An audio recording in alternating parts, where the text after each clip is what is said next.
Myself on. Good morning, everyone. Thank you for joining us. We have a couple of interesting projects to talk about. I see Hilton Head West. Are you here again?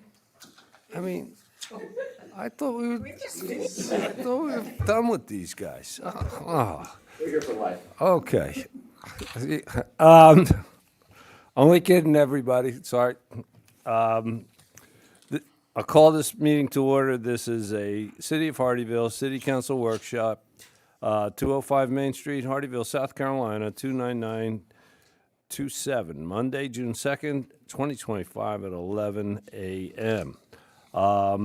This is a workshop. Rules of order are relaxed. Everyone can talk when they have something to say. Just please, let's make sure everyone speaking prior has completed and their thoughts and yielded the floor before you jump in. Having said that, I will now turn it over to Mr. Gruber to get us started. Thank you, Mayor. As you indicated, this is the next step in the series of review and approvals for the Hilton Head Lakes West development. We've had the PDD approved, we've had the amended development agreement approved, and now they are coming forward with three separate yet very similar initial master plans for this particular development. This matter was taken before the city's planning commission last month, where it did receive recommendation for consideration subject to, I think, getting clarification on a couple of questions, which staff is prepared to do today. And so I'll go ahead and turn it over to Brianna and let her walk you through the initial master plans. Good morning, Mayor, Council. Good morning. Chris is going to try to run the PowerPoint for me as we get through this. So hopefully, this is a very confusing way to do it, but it actually, after putting all the three PowerPoints together, we realized one was the easiest way to do it. So hopefully we can get through that. So this is three initial master plans for the Hilton Head Lakes West development. It is all a portion of that one tax map number. As you can see here, we're going to handle them in the order that they are shown. So the first one is the southernmost. It is right off of Lakeside Boulevard. You'll see places through here where Lakeside Boulevard is referred to as Emerson Lake. Emerson Lake. Make sure I'm getting it right. And then the second one has frontage along I-95, and then the third is more inland towards the conservation easement area. This is all three of them on one map. This was prepared by the applicants for us to show that they are all pod. I is the one that we've already been approved. It's down at the bottom, and then the top three are H1, F3. It goes to F1, F2, and then finally G. So we will kind of go through those as best we can. It is the first one is closest to the power substation out there, the Dominion substation, as well as has the cemetery involved in it. We've had many discussions about. You can see it's right off of those. No, you're fine. Right off of Lakeside Boulevard, just above the last traffic circle. Lakeside Boulevard over here does turn into Emerson Lake.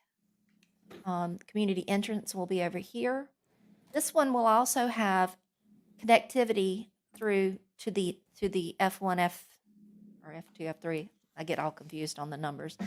F1, F2 above there. It is, go forward, 225 acres. And it is located off of Lakeside Boulevard, just above the Hardeeville School, and does have a little bit of area over towards I-95. Maximum of 850 single-family residential units. These will be attached and detached. So some townhomes, some single-family detached. The existing cemetery, Bryan Dam Cemetery, is located on the southeasternmost extremity It will have that 50-foot underserved buffer that has been discussed. Access will be maintained to the cemetery through the development, and parking will be provided for visitors. You can see that on the site plan as well as in the text of the document. This is consistent with the land use goals, encouraging mixed-use developments. As I mentioned, there's one proposed entrance on the main boulevard, as well as other future connections that will go into the community of the IMP just above it. Sidewalks and trails are planned throughout the development. The traffic impact analysis was provided, as we've been through that one several times with this whole development. And those will continue to be addressed as it moves through the staff review site permitting process. The open space plan is shown on here. You can see the yellow being the trails and sidewalks. You can see the different pond areas and the amenity site, as well as the green spaces that are available. The existing cemetery is down here at the end of the street, as well as the Dominion Energy easement for the substation. Active and passive open spaces throughout the development, sidewalks, community trails, lagoons, common areas. We are looking at 47% open space with 10% active open space. So that is the first pod that we are looking at. This is the second one that we're moving into. Oh, Brenna, I'm sorry. because there's quite a bit. Okay. Why don't we stop there for a second and see if any council members have any questions about this particular pot? I have the 10% active open space. Right, that one. With our other developments. Yes, it is. Yeah. That is what we've been shooting for. Some have gone a little over, but that is with the amount of, as you can see, the lagoons and other things in this one. That is where we landed on this one. But they can certainly explain what they've proposed for those areas for you. I have a couple questions. Yes, sir. On the earlier slide, where you showed all three together, if I saw right, maybe my eyes were wrong, it said this section was 550 homes? Is that the one on the top left, or are we looking at? Let me get the right Which one is the first one we're looking at? The bottom one? 850. It says 850 right there. Okay, so up there it says 550. Which is it? That's the second one we're going to be discussing. Okay, so where? And then the third one is over here. Oh, okay, so. The red lines I delineate them. couldn't, that's what I missed. Yes, so Oh, this so is, that red line is the first one we're doing, yes, sir. and that's 850. And that's a combination of attached and detached, right? Yes, sir. And sidewalks, 10% active open space. And is this age restricted? From my understanding that they will not be age restricted. Age targeted, not restricted. What age are you targeting? 80 and below? Thanks for clarifying that, John. 0 to 100? Oh, that's even better. I think, I guess my question is, are these targeted to our workforce, our elderly, empty nesters? Who is this targeted for? Not workforce targeted, it's just general, anybody can buy a house there, so it's not, like, the amenities will have parks, they will have different things that, doesn't matter what the age, that they can interact with. Okay, so I guess, let me rephrase it. Are these 3,000 square foot homes or 1,200 square foot? 17 to probably 1,700 starting, 16 to 17, it depends, you got townhomes in there also, Okay, and the townhomes are between 1,200 and 18, probably, something like that. somewhere in Yeah. there? It's they've got a 20-foot product and a 24-foot product, so that's roughly around that square footage. And lot sizes, are these quarter of an acre, tenth of an acre? They're by 120 feet deep, so it'll be either 40, 50, or 60 foot wide by X amount, 120 foot deep.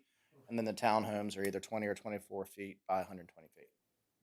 Okay, so these are homes that a typical first-time home buyer Correct. could afford. That's where I'm getting when I said workforce.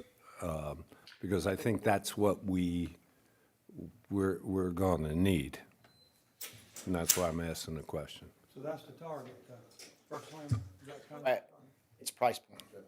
I mean, I can't, Price point. So what this is, John, and that's where I was getting from the description, and correct me if I'm wrong, these, because of, by nature of the size, lot size, this is something that is more towards the lower end of the price market as opposed to, exclusive premium, correct. right, okay.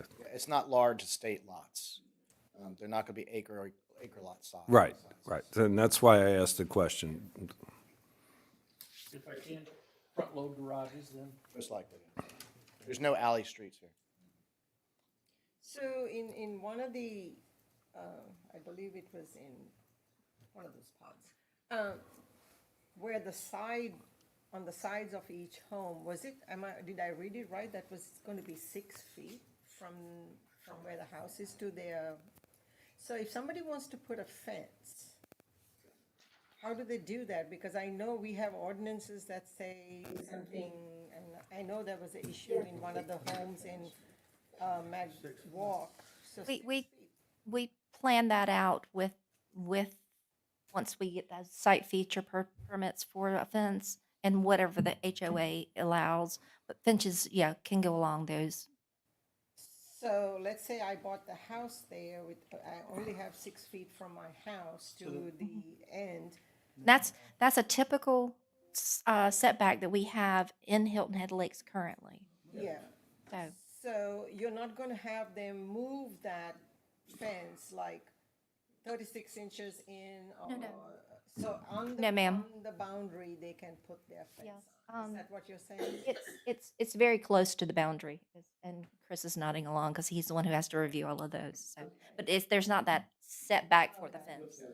If anytime they usually, like a homeowner is advised not to go to the boundary line, because there's usually swales and drainage swales, Yeah, and you don't want to put the fence inside that swale. yeah, So that's why you'll see either a gap or somebody moves 6 inches one way or the other. But okay, as far as having a setback, you have 6 feet, they're not gonna say, oh, you're restricted to have only 2 feet off the house. right. That becomes into the HOA. A lot of times what they'll say is either the fence has to come off the back corner of the house, or you have to be within a third from the street. And I don't know all the details of that at the moment, but that's the only parameter that they might be set to. The other thing that I needed to, are these gonna be gated communities? This is not a gated community. Okay. We are intentionally making sure that that area is not gated so that everybody has access to the cemetery. Okay, perfect. Amenities, you talk about the amenities. So what is included in those amenities? Generally, there'll be a structure, a pool, and then you'll have pocket parks and probably pickleball is very common. That has not been designed. What we've done is we've allowed an acreage. I think you can, I don't remember what this one is particular. 3.6 acres, thank you, have been allotted for an amenity design. Once we choose the builders, then we'll work with the builders to come up with the final amenity design. So at what point will the amenity center be built? Is it after you've built all the units No. out? No. It's usually, the builders usually like to have the entrance done pretty quickly, and then they want the amenity done within the first phase takedown. So what that means is like, there'll be some houses there. The mail kiosk always goes in first because they need to make sure you can receive mail. Yes. You learn as you go along, right, Pat? Sorry, I don't know if I'm talking about that, but anyway, so that happens, and then the amenity is forthcoming. There might be some houses that will be sold and residents living in there while the amenity is being built, Okay, but it's not going to be all residents living in there and then the amenity is built. okay, because the reason I asked was, everybody in the preserve and Mag Park are using amenities in Hilton Head Lakes, and it's packed. Yep. I mean, it's packed. They're like sardines on the pool deck. And that's what I'm wondering, if when you sell the homes in this development, are you going to piggyback off of the No. amenity center in Hilton Head? No, the HOA, part of the HOA has already been done. These lots that you see right here, these different pods, have a dedicated amenity, which is what's set there with the amenity site. Right, So everyone in that area, that is their amenity. okay, so, And if they want to swim in the ponds, then maybe they can do that too. But that's, trying to be funny, but not really. okay. The mayor asked quite a bit of the questions I was gonna ask you, so I see that you're taking care of the cemetery, that was one of my big questions. And that was gonna be my question too, cause it's gonna come up. It's gonna come up, it's still, people are still talking about it, and they want to make absolutely sure that you guys are going to stick to your word about the fence around it, egress, ingress, and the. Correct. And I already see that. Yeah, you have parking already, and this is a master plan, concept plan. But as we dive down into the actual site plans and go in for permitting, then you'll see that the details for the parking are being laid out. This fence will go around the actual boundary itself, because we're not going to cut down trees. The goal is to keep it preserved as close as possible. So we're not going to clear cut things around the thing and then put a fence up. But, okay. So the other thing that I was gonna ask you is stormwater issues. Is there any, well, I can see all those blue areas in there are your ponds, stormwater drainage things? Correct. Is that what it is? Okay, so the reason I asked was I went on the Jasper County GIS map just to see where the stormwater classifications are, and it seems that your entire project is within Zone A and Zone AE. So I went to the FEMA website, and when they talk about Zone A, Zone AE, that classifies that to be in a special flood zone.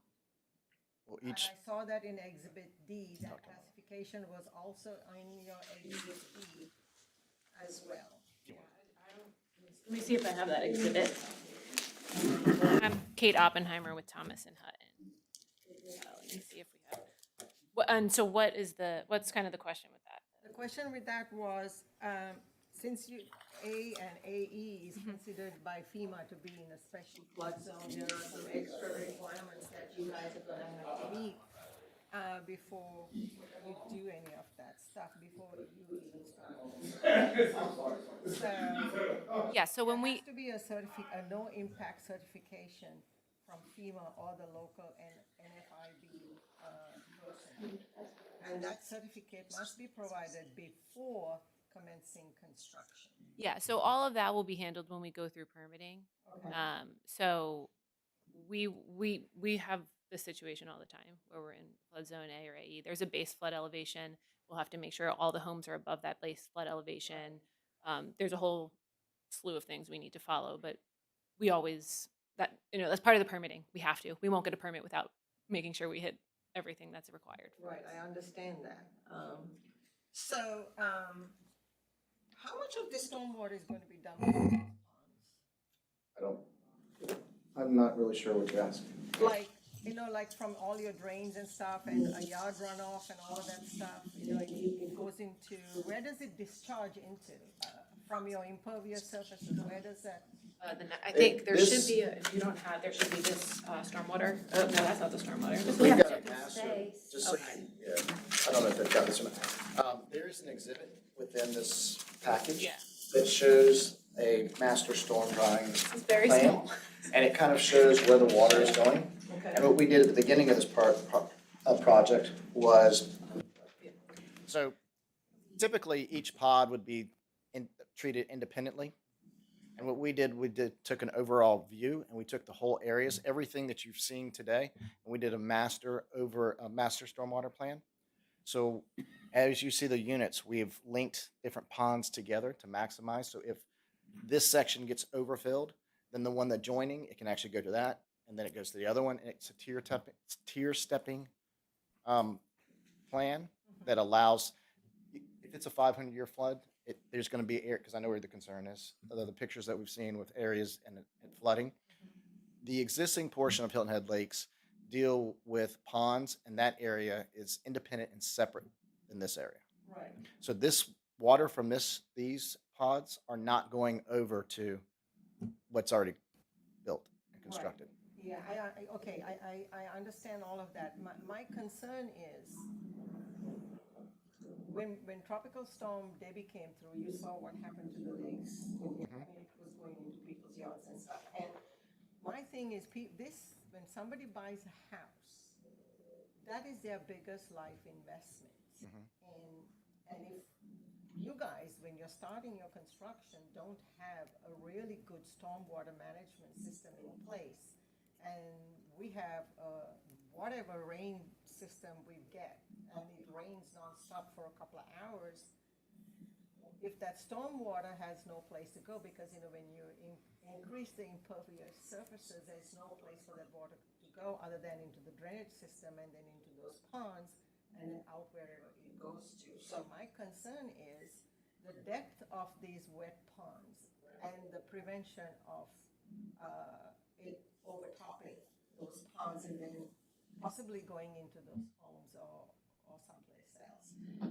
Because my thing is, prevention is always better than the fix. And you guys will build your stuff and you'll beat feet out of here, and then the city is going to be responsible to take care of the flooding and handle the flooding, or those residents are going to be paying a lot of flood insurance because their home got flooded out.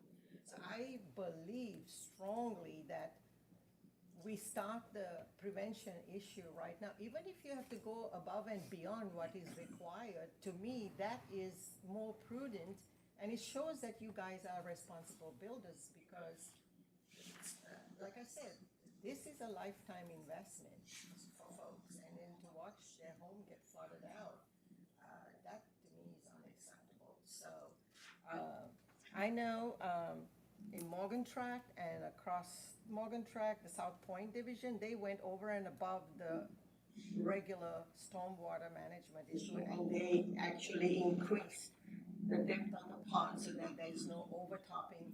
So, that is what I'm concerned about, because every time we increase impervious surfaces, there's no place for that flood water to go.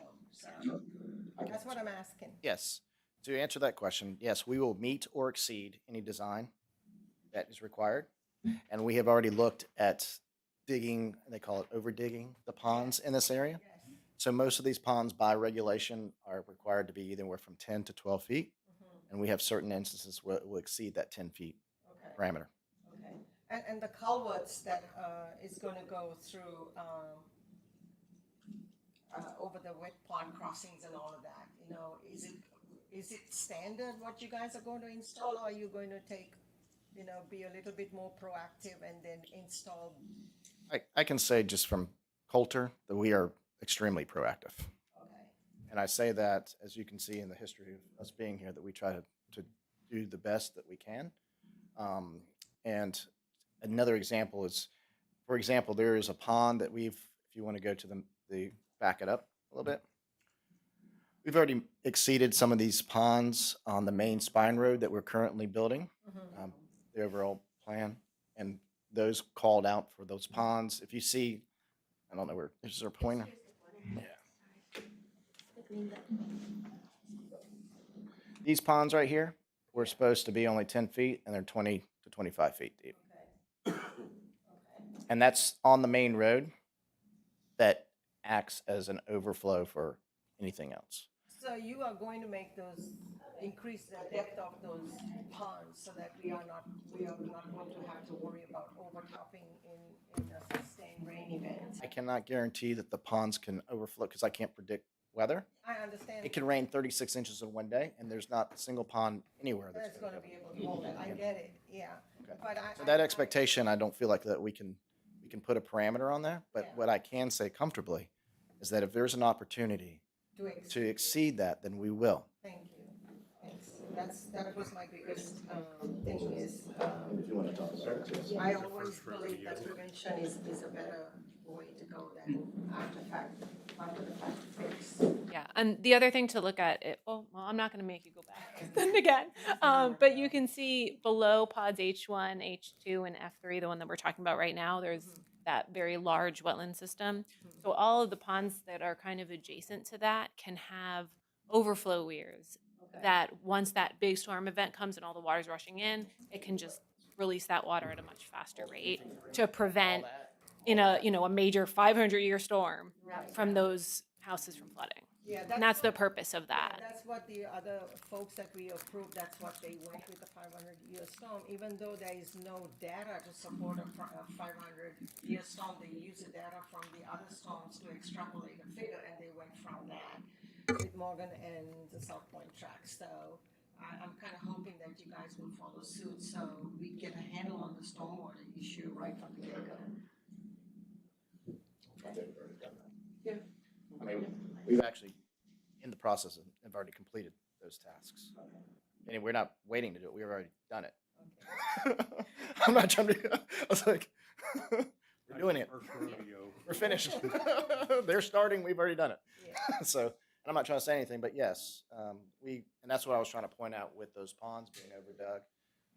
As you can see, we have lots of wetlands around that absorb a lot of water from everywhere. And we cannot predict weather. We can only react to what we can design to. You design to a 2-year 100, then you have a 300, and then that fails. Then you design to a 500, and you have a 1,000-year. I mean, it's a never-ending story. Data 500 years ago. Brenna, do you know how much of trees are going to be felled in this area? Because I know we have 15 trees per. Because of, as we've mentioned many times before, because of the fill that's necessary in a lot of these, there will be a lot of trees coming down. There's mainly planted pine out there. I don't think the only hardwoods I would believe are in the wetlands, which can't be removed.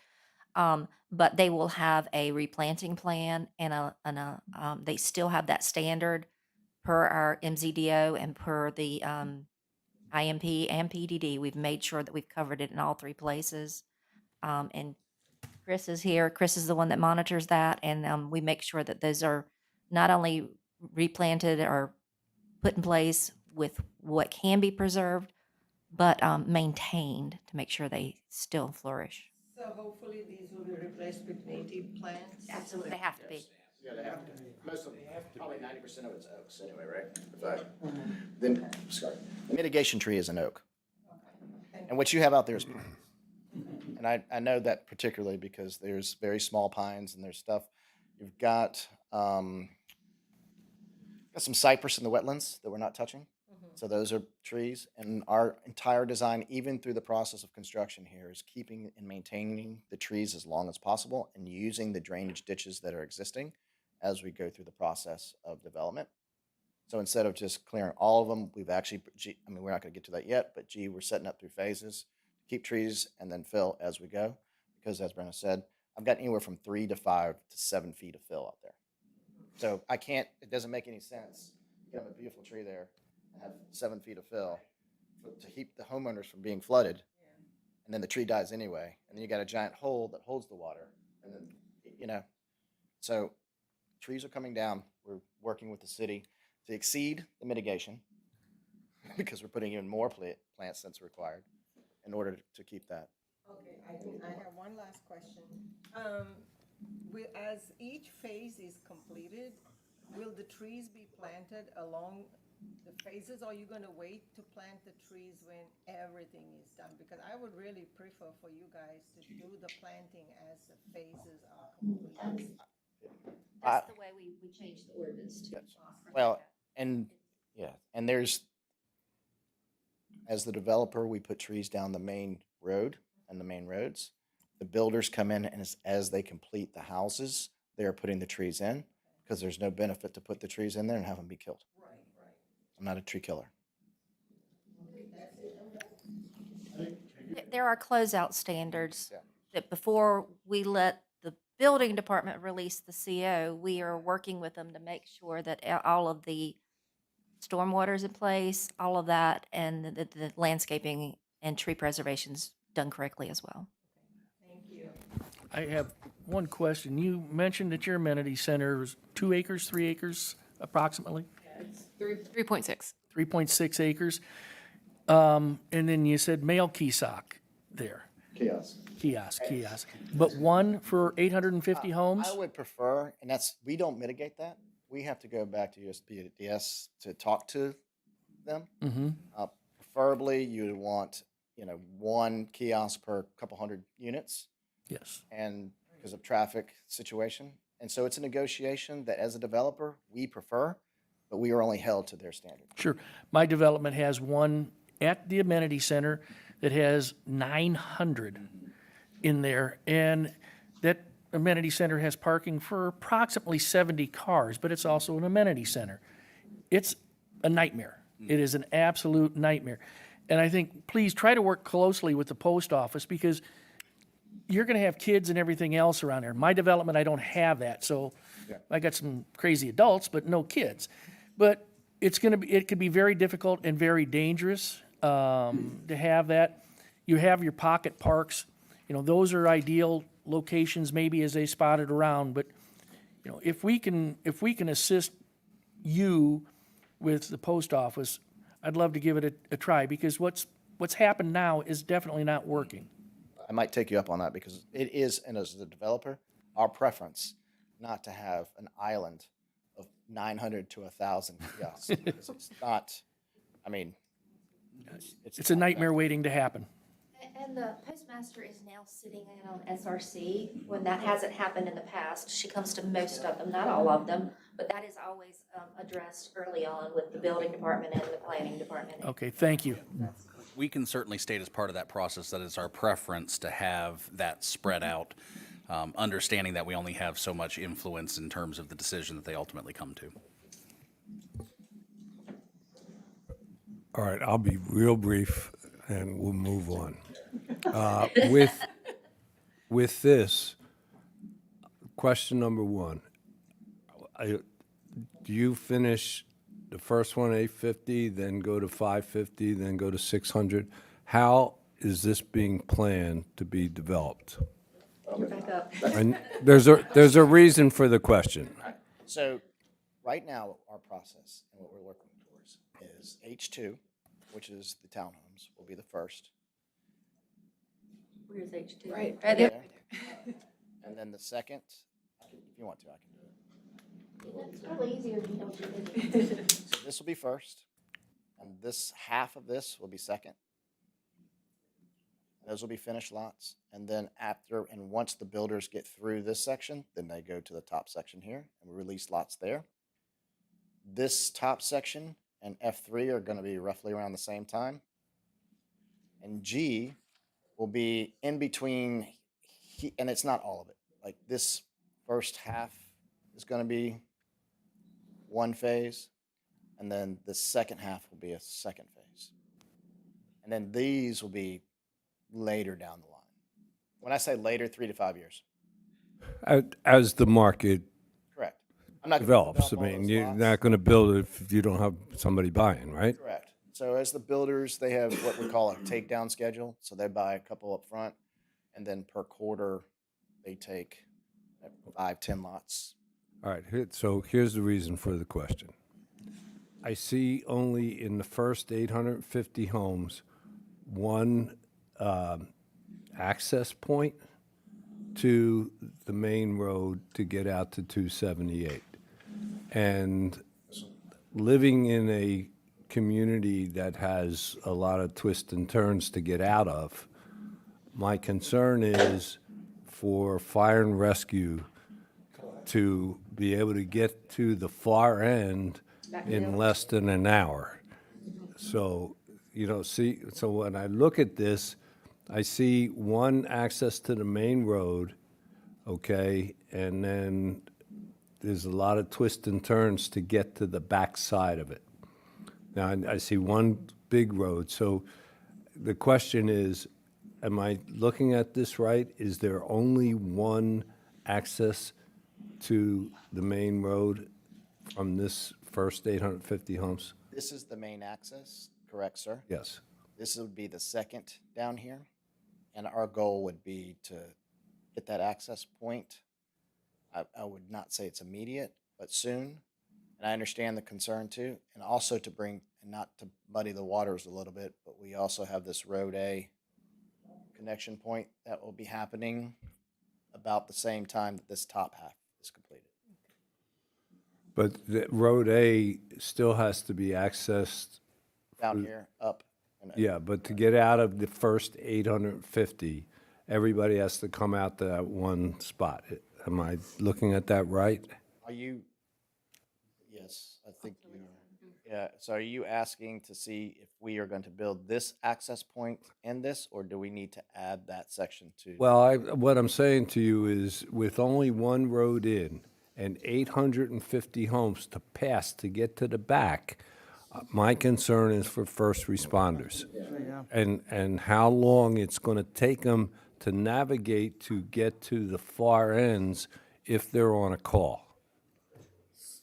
So one option could be looked at is doing an emergency access, only emergency access until F2 is built, an emergency access to that. I think future that's a access. good suggestion. Look at that. Chief, do you have any concerns, or am I just blowing off steam? You're on deck, sir. All right. Initially, a little. I don't know how long that, from that entrance to the very back is. So if that could be a half mile, it could be a mile. I don't know the exact distance. So the longer it is, the worse it becomes. Yes, you are correct. Yeah, but you see, if it's just one road, it's no problem. I don't think that's a problem. But when you get to having to make all these turns in here, because again, you know where I live. live, You know just where like I live. It's like a maze. Yes, sir. And the backside has a lot of turns to get to. Yep. And I just want to avoid that here. I want you to be comfortable that your guys can get back there in the time that you have targeted your goals to service within the response times that you're expected. And I'm assuming we're talking about this section here. Yes, that's the furthest The only point. concern I have in this section would be this one road. That one road is one in and one out. The other ones, you're gonna have alternate ways around. So that's good. This is a square, so I can, if this road's blocked, we can come this way. This would be the only one that would give me any concern, personally. But then if they come down that one road, then if they're going to the top left, they've got a couple of turns. I'm no expert, you are.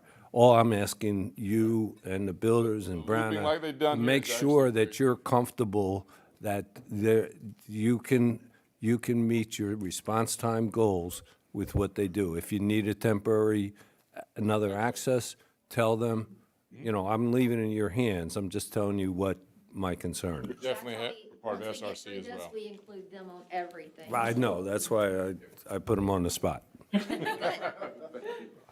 Oh, okay, one last question. Go ahead to where the cemetery is, because I know everybody up here has cemetery questions. But I'll try to do it for them. Sorry. Now, you're saying there's going to be a 50-foot buffer, and it's going to be left aside, there's some parking. I just want to make sure, I don't think there's going to be a huge traffic coming to see that cemetery. There hasn't been for the last 100 years. I doubt it's going to be forward. But, and Brianna and Chris, I'm not going to elaborate, I'll just leave it in your hands. We have to make sure that the homes that are going to be lining that area, that they have enough buffer, whatever. Between them. Leave the trees around that cemetery, don't touch it. That's my, but I'll leave that, again, I'll leave that in your hands. Just protect those residents that are over there, that they have enough space, that they're not infringing. I don't want, like what happened down the street in Jasper County. You have the exact same questions that Katie had immediately, because the other thing in Jasper County was happening at the same time that this came into us, so. I don't want to grave, 20 feet from somebody's kitchen, Yes, okay? absolutely. And I know that sounds stupid, but just go down the street and you'll see what I'm talking about. I've seen poultry rows. Yeah, we have that 50-foot buffer to remain around the Okay. cemetery. All right, and what I'm asking staff is, make sure that's enough. He wrote it down. Make sure it's enough, You will. please. I'm done. Is there, will there be a fence around the cemetery property? Yes, Yes. And who's gonna be responsible for maintaining it? it will become part of the HOA. I assume, we're looking through the logistics of putting up a fence, because it does two things. It also helps with construction to keep kids and people from going in and desecrating. So as far as that's concerned, we'll have to see how the logistic, it might be the Bryan Dam Society that takes over the cemetery, because we don't take. That's why I wanted to bring it up now, Whatever, I don't really know. and I don't want somebody's grave in there. Somewhere along the line, if it's going to be fenced, somebody's gonna take responsibility for it. I mean, Absolutely. Okay. We're gonna make sure in our yeah, process. Okay, thank you. All right, so we just buzzed through that first pod. Can we move to the next one? All right. Where are we? You can, okay, that's perfect. We're going to be looking at, this one has two community entrances off of Lakeside, Emerson Lake Boulevard.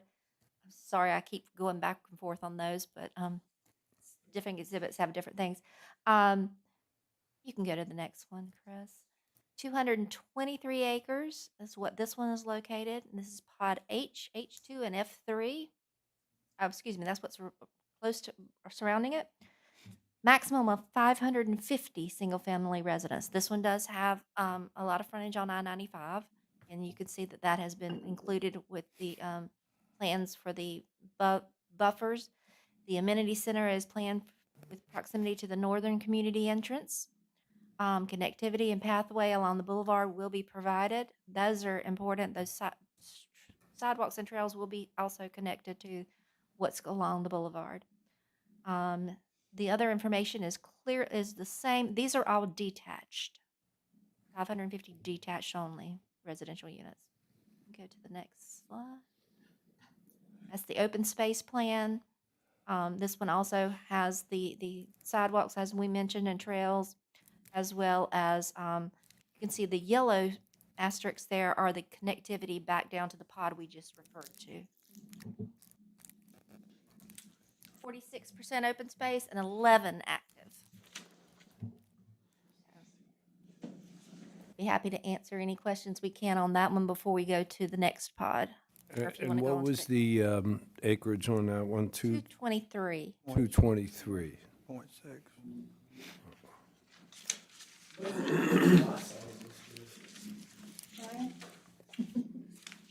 These are also 40, 50, and 60-foot lots.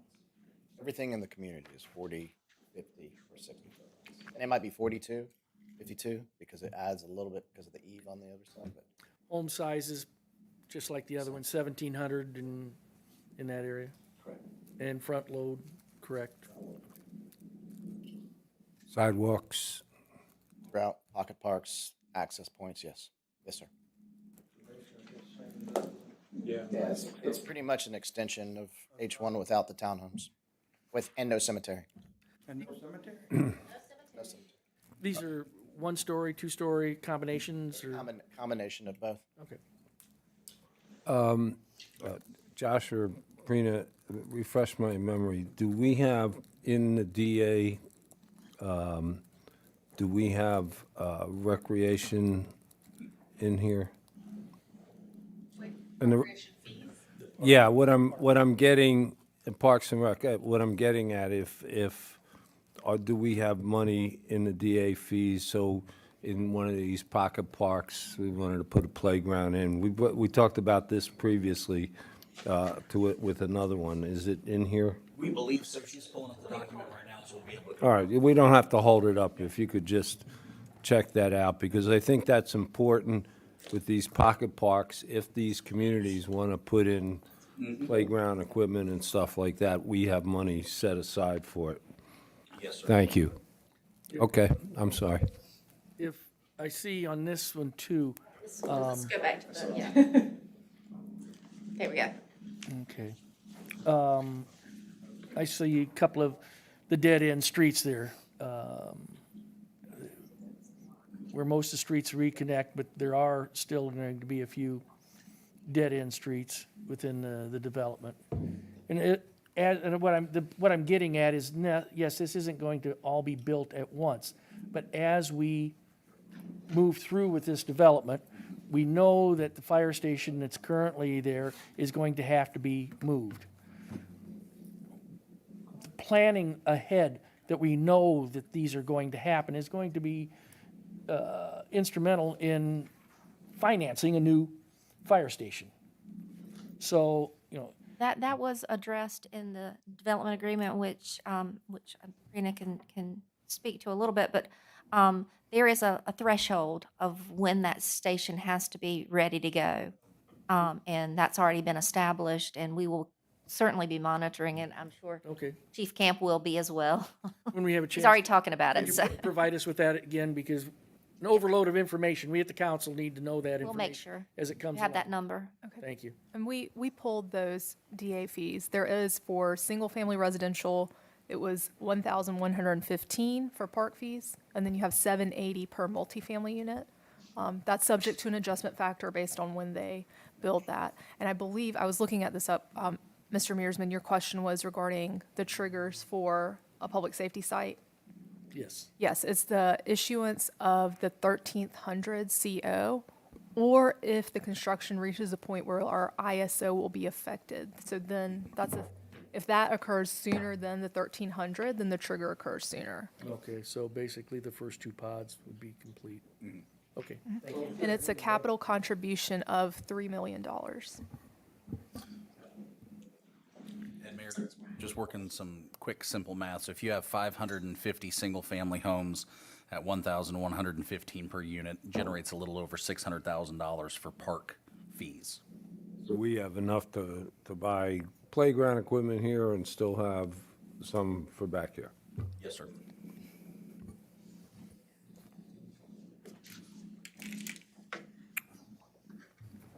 Unless, of course, they want to put a splash pad. Consider it. What? Just a hint. Is that for you, Mayor? Of course. I have to do something when I retire. I'm going to come over here and go on a splash pad. We got a place for you, sir. So does the local cemetery.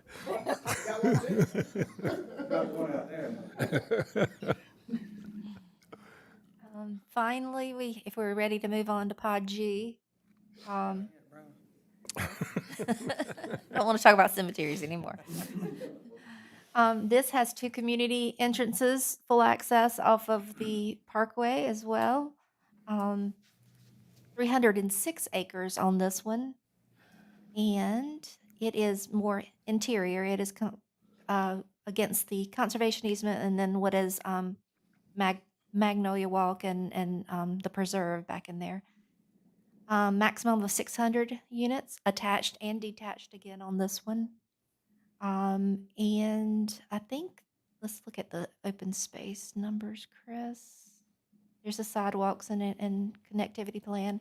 49% open space with 10% active. That's what we have here. And you can see on that, if you go back to the, you can see the model court shown, as well as the amenity center, all up at the front, that first entrance. There's totally 2,000 homes here, what we're looking at today. And again, everything depends on the market, but what is your hope for build-out of all 2,000? These, I mean, it's 3 to 5 years. I mean, it's a while. I mean, they're not going to blow through those.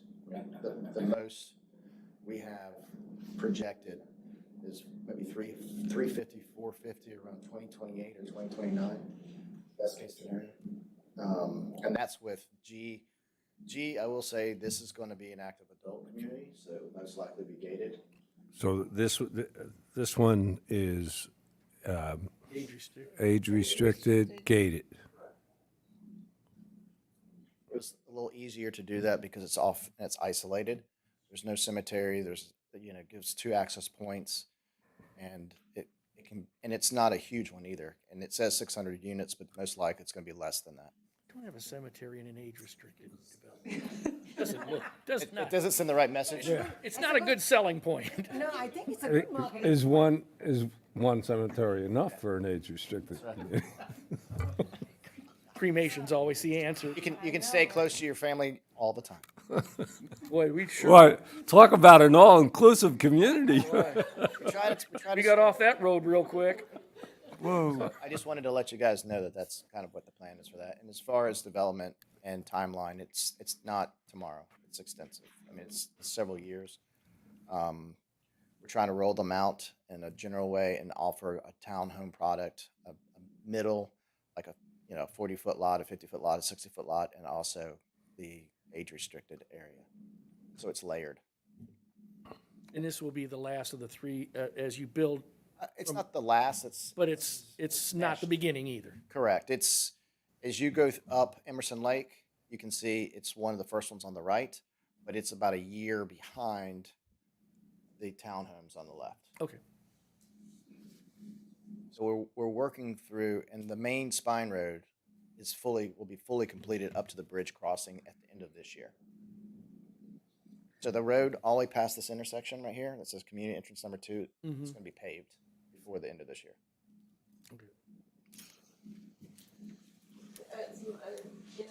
My worry with some of those cones in there is a street, I think Chief Camp will probably knows this in Mag Walk. I have a little Honda. I had to do a 3-point turn to get out of that, to get back out of there. There's no way a fire truck is going to be able to fit down that street. So I'm just wondering if you get emergency vehicles in there, their access, their ingress and egress,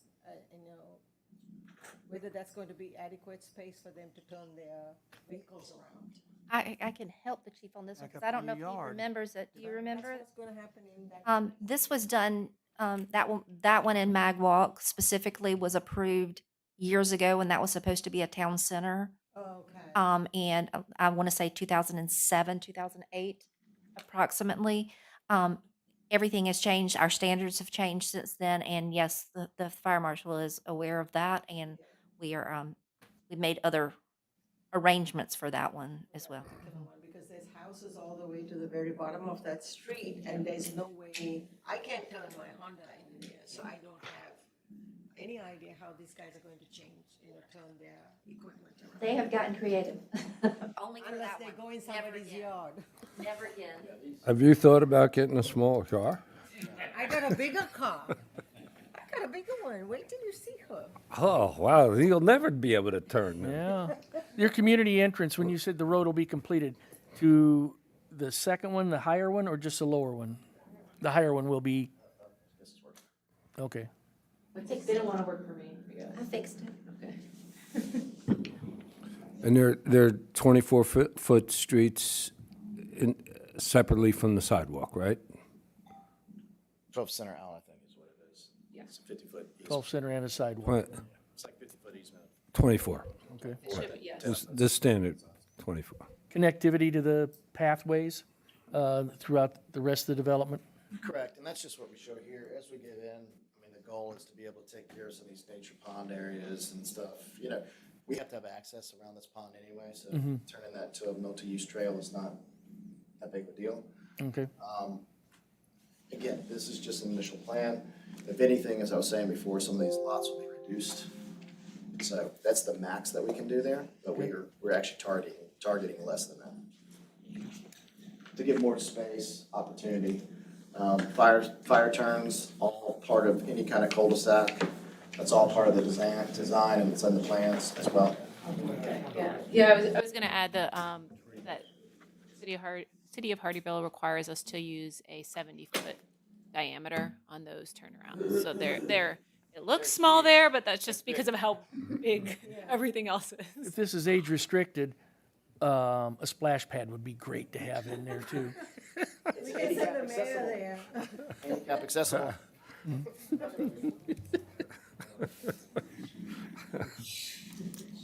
That'd be a sight.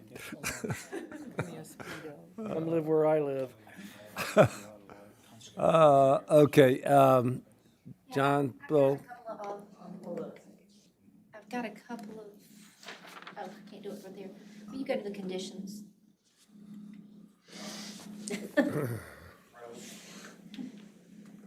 There we go.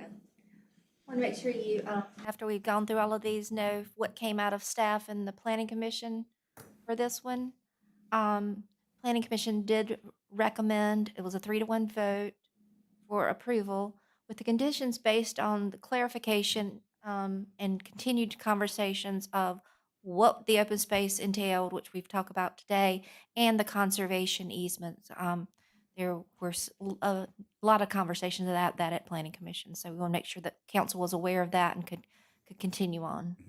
I can speak to that if you like. We received a comment during planning commission about the conservation easements, and there was a concern that the taxpayers would be paying to keep those up.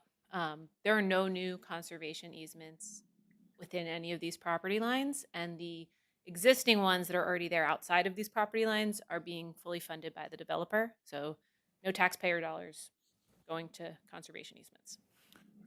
Just to have a quick couple clarifying questions. So Yep. those easements are held by third parties other than the city who manage the property. They restrict any kind of development activities within those areas, and they're not eligible to be sold for wetland credits or anything else like that. They basically have to be preserved as is based upon the terms of the conservation easement. Correct. And they don't count towards any open space or other areas within the communities here. They're just adjacent to them. Also correct. Good question, Josh. 100 acres? 864 acres. what was the one negative vote objection?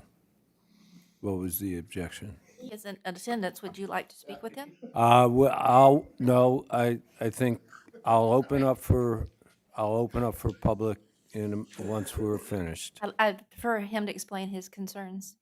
Okay, so I'll wait till public comment. John, did you have a tree question? Well, I kind of gather from what you're saying that basically for the first, at least a year or whatever, you're going to be aiming for the townhouses Correct. and get that developed, and then as that goes, then you'll start with the next phase with the actual houses. So what I'm saying is I'm hoping, because I know what the mayor was saying, you kind of get in your mind that it's going to be immediate, all this stuff, and it's going to be slow. So hopefully between that and Brown and Chris and Steve Camp, y'all going to be working out some of these logistics, especially with what Val was talking about a while ago with the turnarounds and things like that.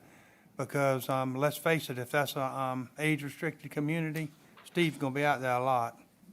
I mean, that's just, that's just a fact. It's a fact. It that- happens now. And yeah, I know, that's right. Sun It City and happens some of now. them that have. Sun City, memorized. Margaritaville. Out there so many times, but At Hilton Head Lakes, I mean, and as these communities get older and older and the residents go from being 60 to 80, that's exactly right. it increases.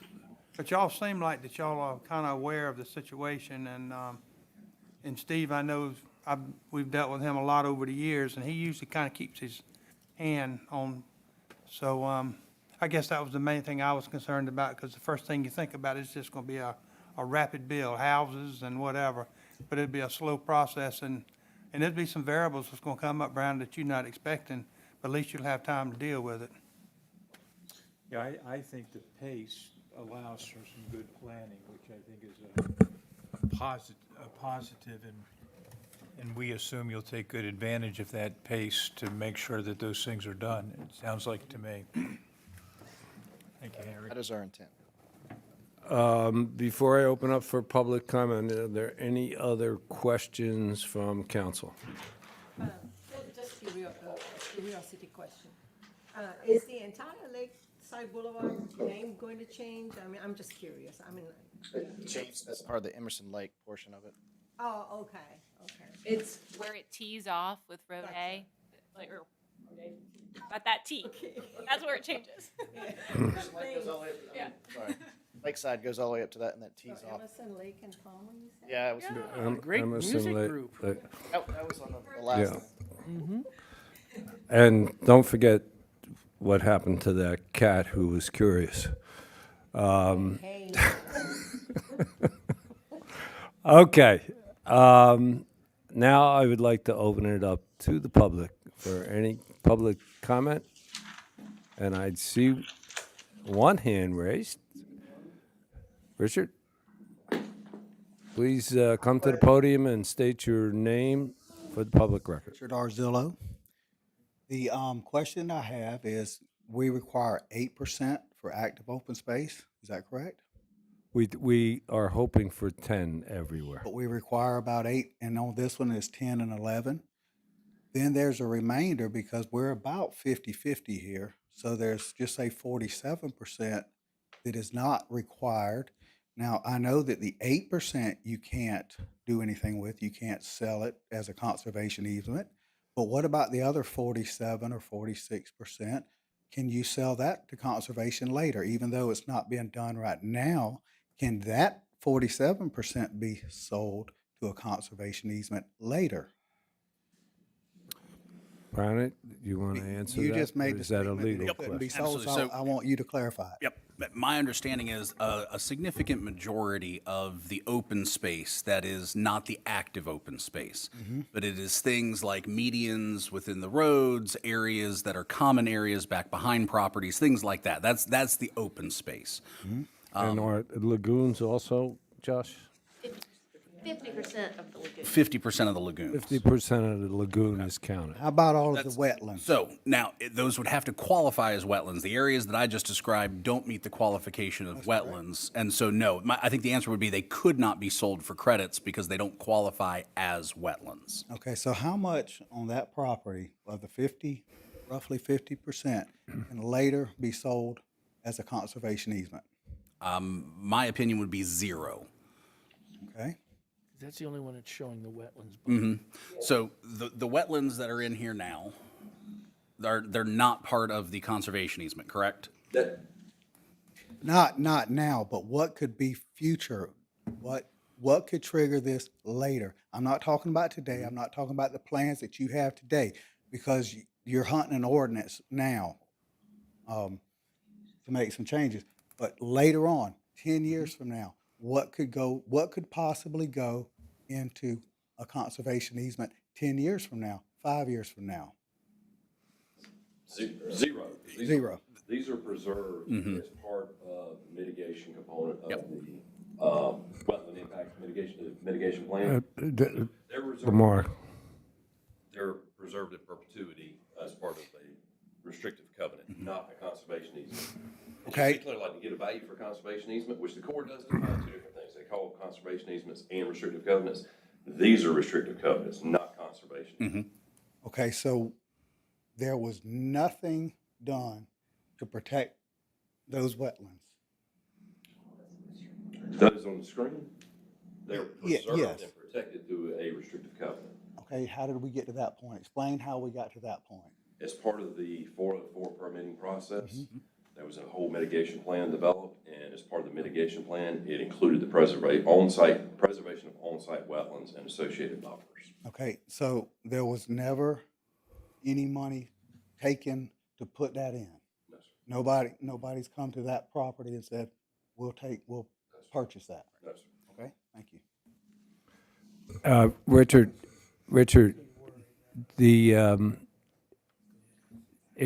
could you explain what your negative vote, the reasoning for it? What did you object to? Okay. So we know that in our county, not Hardyville, but in our county, we are now, the Greenbelt money that my biggest concern is we've got Greenbelt money that we are taking now, probably $5 million a year for the next 15 years, maybe $5,400,000, depending on the economy. Now, we've put a board overseeing that with you, Joey, Moit. Y'all are going to oversee that money, and it's going to be distributed somehow.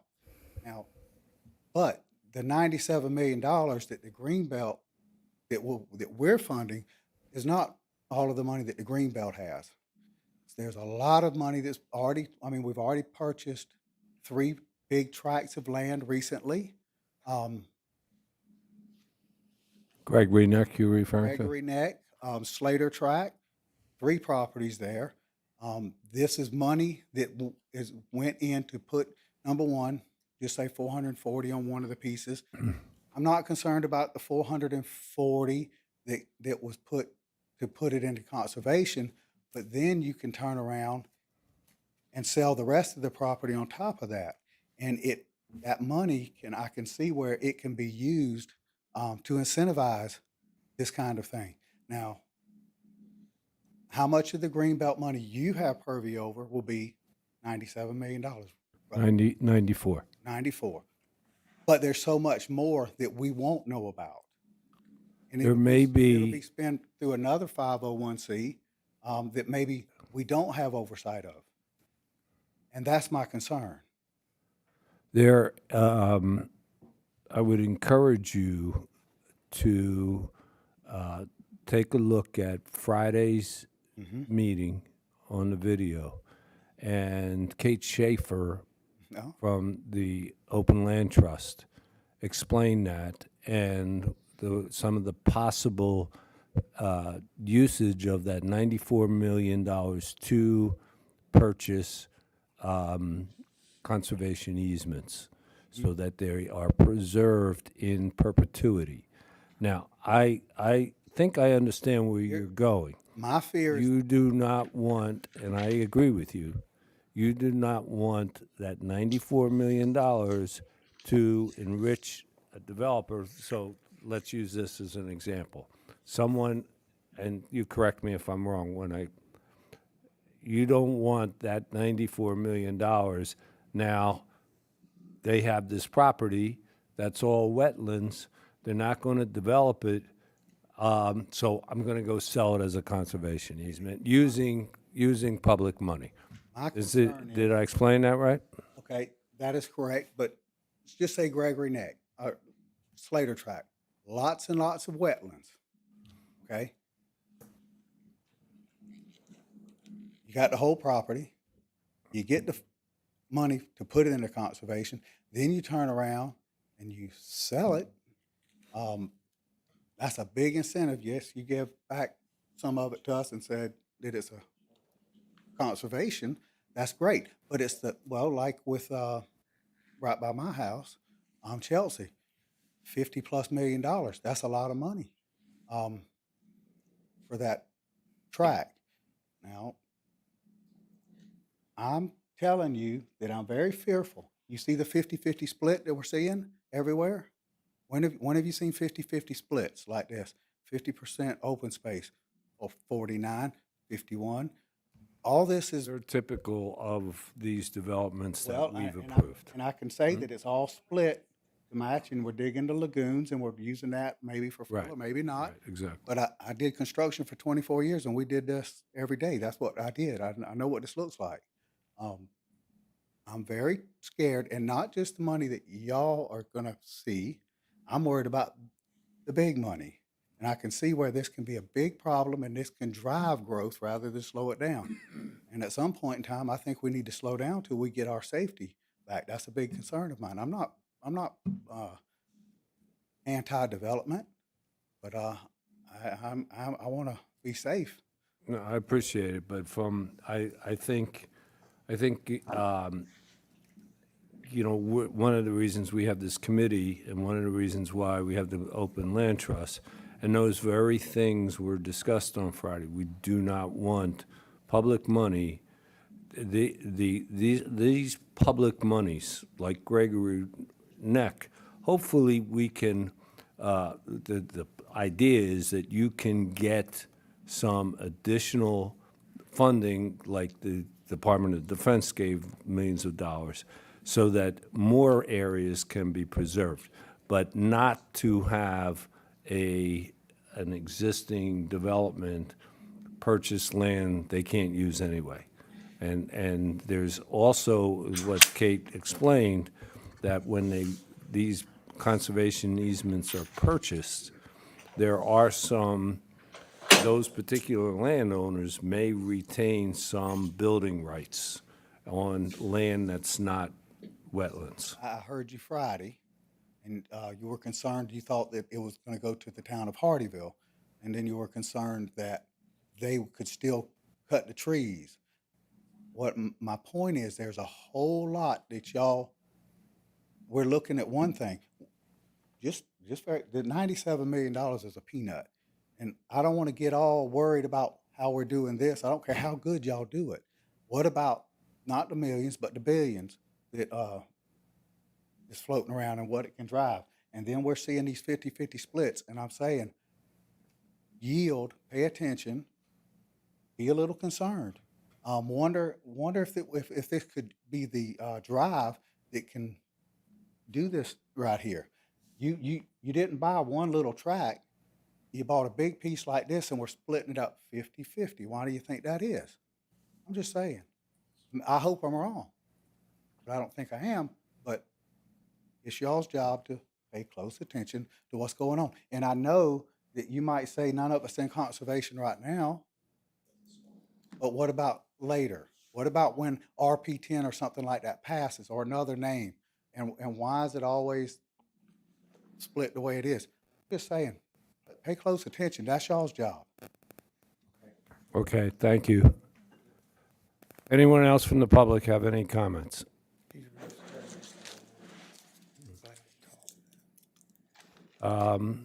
Okay, if there are no other questions, I believe our morning session is done. Josh, with this is planned, this is not for this Thursday for vote. The first reading is June 18th. June 18th. We moved that meeting to a Wednesday. On the 19th, so, yep. Right. Okay. We will have lunch till 12:40, and we'll begin the afternoon session in 30 minutes. Thank you all for coming. We'll see you in 30 minutes.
Thank you for joining us. We have a full house, and so let me explain this is part 2 of our workshop that started at 11 a.m. What will happen, our planning department and will explain what we're hearing, and then council will be offered the chance to ask questions. This is a workshop, which the reason we have these, particularly when we know there is a lot of questions, particularly by the public, we have these prior to going to a vote. Vote will not be until a couple of weeks, and this gives us a chance to hear what this is all about, gives us a chance to hear from the public, and then it gives us a couple of weeks to think it over before we have to make a decision, yes or no. So this is a little less strict. You see, we don't have our ties on today, and of course it is a workshop. So having explained that, first step, we will take a look at the project, and I'm going to turn it over to Mr. Groover, please. Thank you, Mayor. The item that's coming before you today for discussion is part of the Riverport Tract. Just to give you a little bit of history, the city approved a plan development district and conceptual master plan for the Riverport Tract, which consists of about 5,136 acres. And that was approved by the city back in July 2nd of 2009. So as part of that development, there's been some of the industrial and commercial spaces that have been developed all the way at the very southern portion of the Riverport Tract. What you have before you today is for portions in the northernmost area of the Riverport Tract. And so this item came before the city's planning commission last month. It did receive approval or recommendation for approval. And so I'm going to ask staff to kind of walk you through the details of this application. Now I can say good afternoon. I was very confused about whether it was morning or afternoon earlier. So yes, here we are with Riverport Parkway North and Riverport North Phase 1. This is an outline of the Riverport North Phase 1. The Riverport Parkway will go from this area down to the future Exit 3. This is the initial master plan.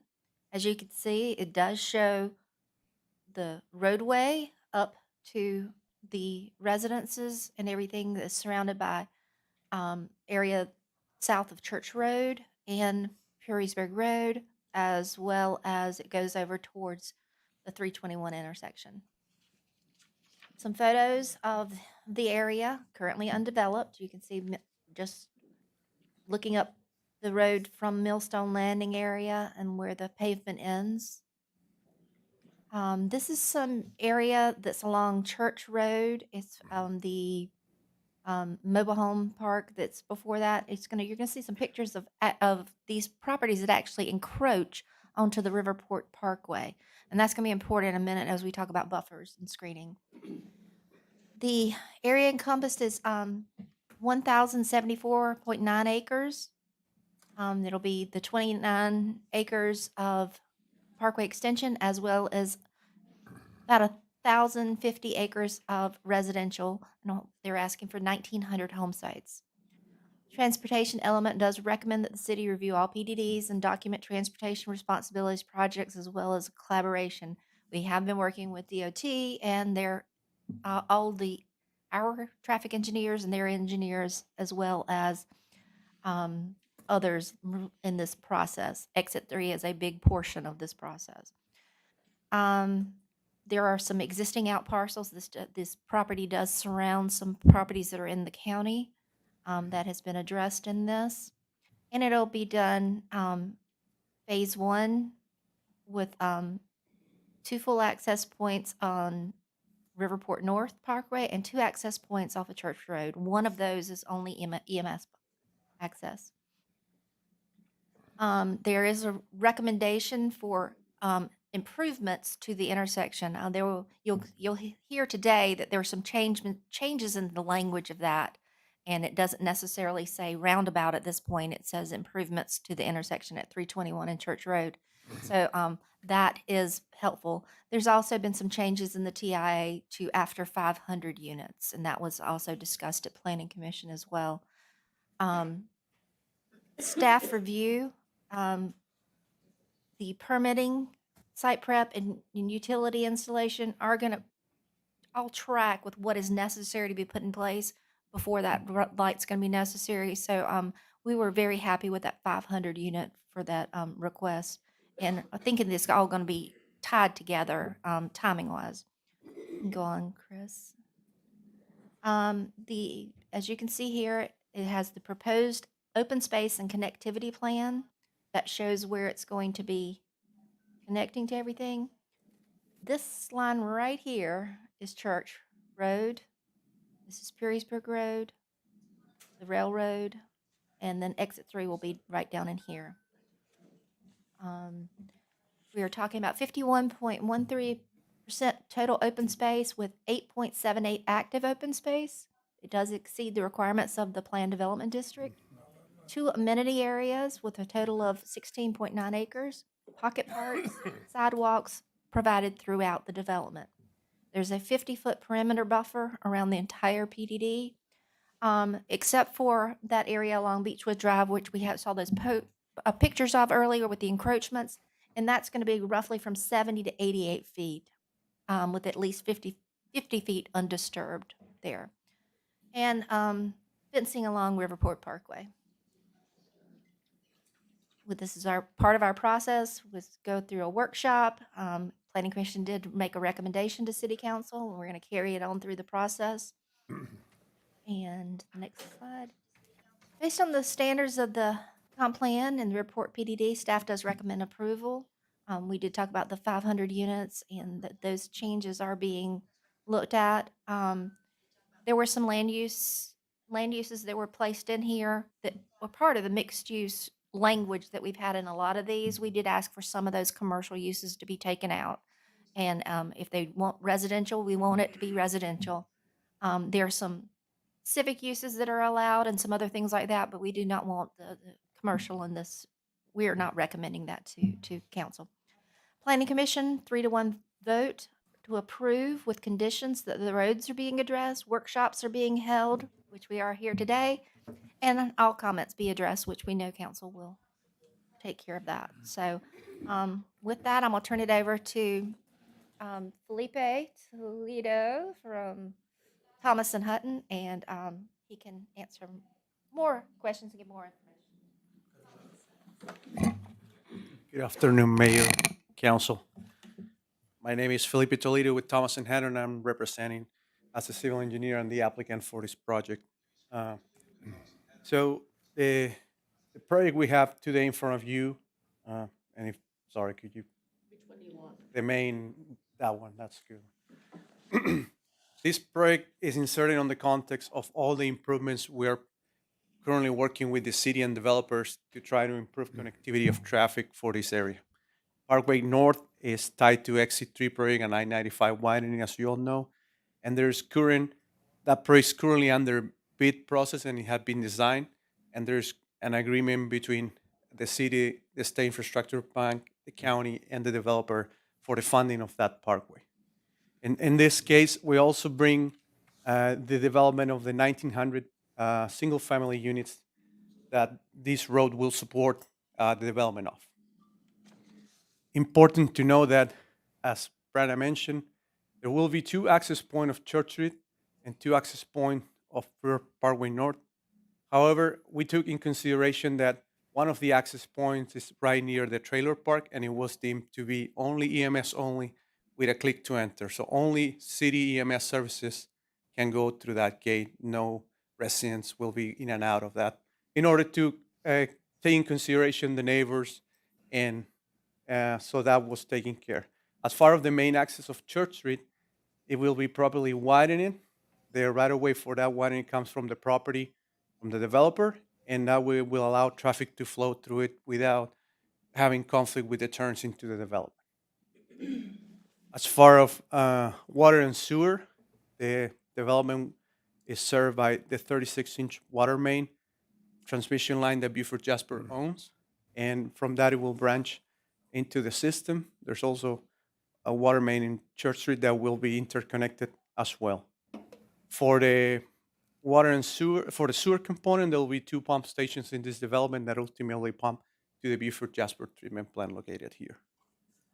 As far as drainage components, the development will comply with all local state regulation as far as controlling and attenuating the runoff with the storm detention ponds and draining through the wetlands into the pre-existing conveyances at a equal or lower rate than that. As part of the application, we also conducted a traffic study. Our traffic engineer is present. Brenna covers some of these aspects, so if you have further questions on that, he's here to answer that component. Happy to answer any questions. Thank you. Any other presenters, Brenna? Okay. Before I turn it over to council questioning, I'm going to enter into the public record. In February, I invited people from the community and the developer to join us here at a meeting. And the purpose of that meeting was to have representatives from each part of this area voice some request from the developer before we got to this point. Who was in attendance was Mr. Ben Gramling and Mikkel Harper from the Gramling Development Team. From the city of Hardyville, besides myself, Jennifer Combs from Parks and Rec, Neil Parsons, our assistant city manager, and Josh Gruber, our city manager. From the community, Kathy and Steve Talbot, U.B. Young from the Purisburg Cemeteries, Kathy DeCourcy from the 250 Historical Preservation, Peach Morrison from Low Country Tourism, Deborah Butler, the resident and Jasper County Planning Commissioner, Nancy Butler, Judy Nettles, Donald Spikes, representing the Marine Rescue, and Joe Arzillo, representing the Marine Rescue and also Jasper County Councilman. These things were asked for that the developer consider. 1, road improvements at the intersection of Church and Purisburg. Did I say it wrong? Purisburg Road. John is trying to teach me how to talk Southern. He's got a very difficult student, as you can tell. A suggestion to put at that intersection a 3-way stop or a roundabout. It was also suggested to put rumble strips between the 2 cemeteries. Number 2, cemetery improvements that were needed, drainage, new concrete walls, new fencing, perhaps wrought iron fence, an archway entrance, parking solutions needed, solve fencing problem for Green Cemetery, signage, entrance road into Green Cemetery. So those were the things requested for Green. The Marine Rescue asked for a long-term lease agreement, and we, since Josh and I went to a meeting of the Marine Rescue people, renovated and/or expanded building, water sewer lines, lighting and security cameras, a Millstone Landing, a new master plan, and a recreation facility for all. So in other words, what was asked that Millstone Landing be expanded into a recreation center that everyone can enjoy. New roads from Purisburg Parkway North to Church Road. keep traffic off the cemetery intersection, bike and pedestrian sidewalks on Parkway North to Church Road were requested. Historic preservation. Set aside acreage for a historic park across from or near Millstone Landing. Interpretive signs within the park. The preserve historic sites and look for grants to help with that objective. Union Landing, develop and open to the public. And number 8, preservation within the development area. It was asked to preserve wildlife areas, save space for a school. All these things were emailed to the residents in attendance as well as the developer, and the council has a copy of this, which I just passed out. Ms. DeCoursey has a copy, and everybody else who attended. I just want to put that in the public record so everybody understands. I will be asking the developer if they have any answers to these particular requests from the community representatives, and that question will be coming up today. So, having said that, now I'm going to ask the council to open up the discussion and ask any questions about this development. If I may, Mr. Mayor, I do have some concerns. I see a lot of folks here today, and I know some of you live within Hardyville, some of you are still in rural Jasper County, but my concern is with all of you as I ask these questions. First, I see 1,074 acres with 1,900 homes. 50% of that's going to be open space, so what is our density per acre going to be for the homes? Do we have that number?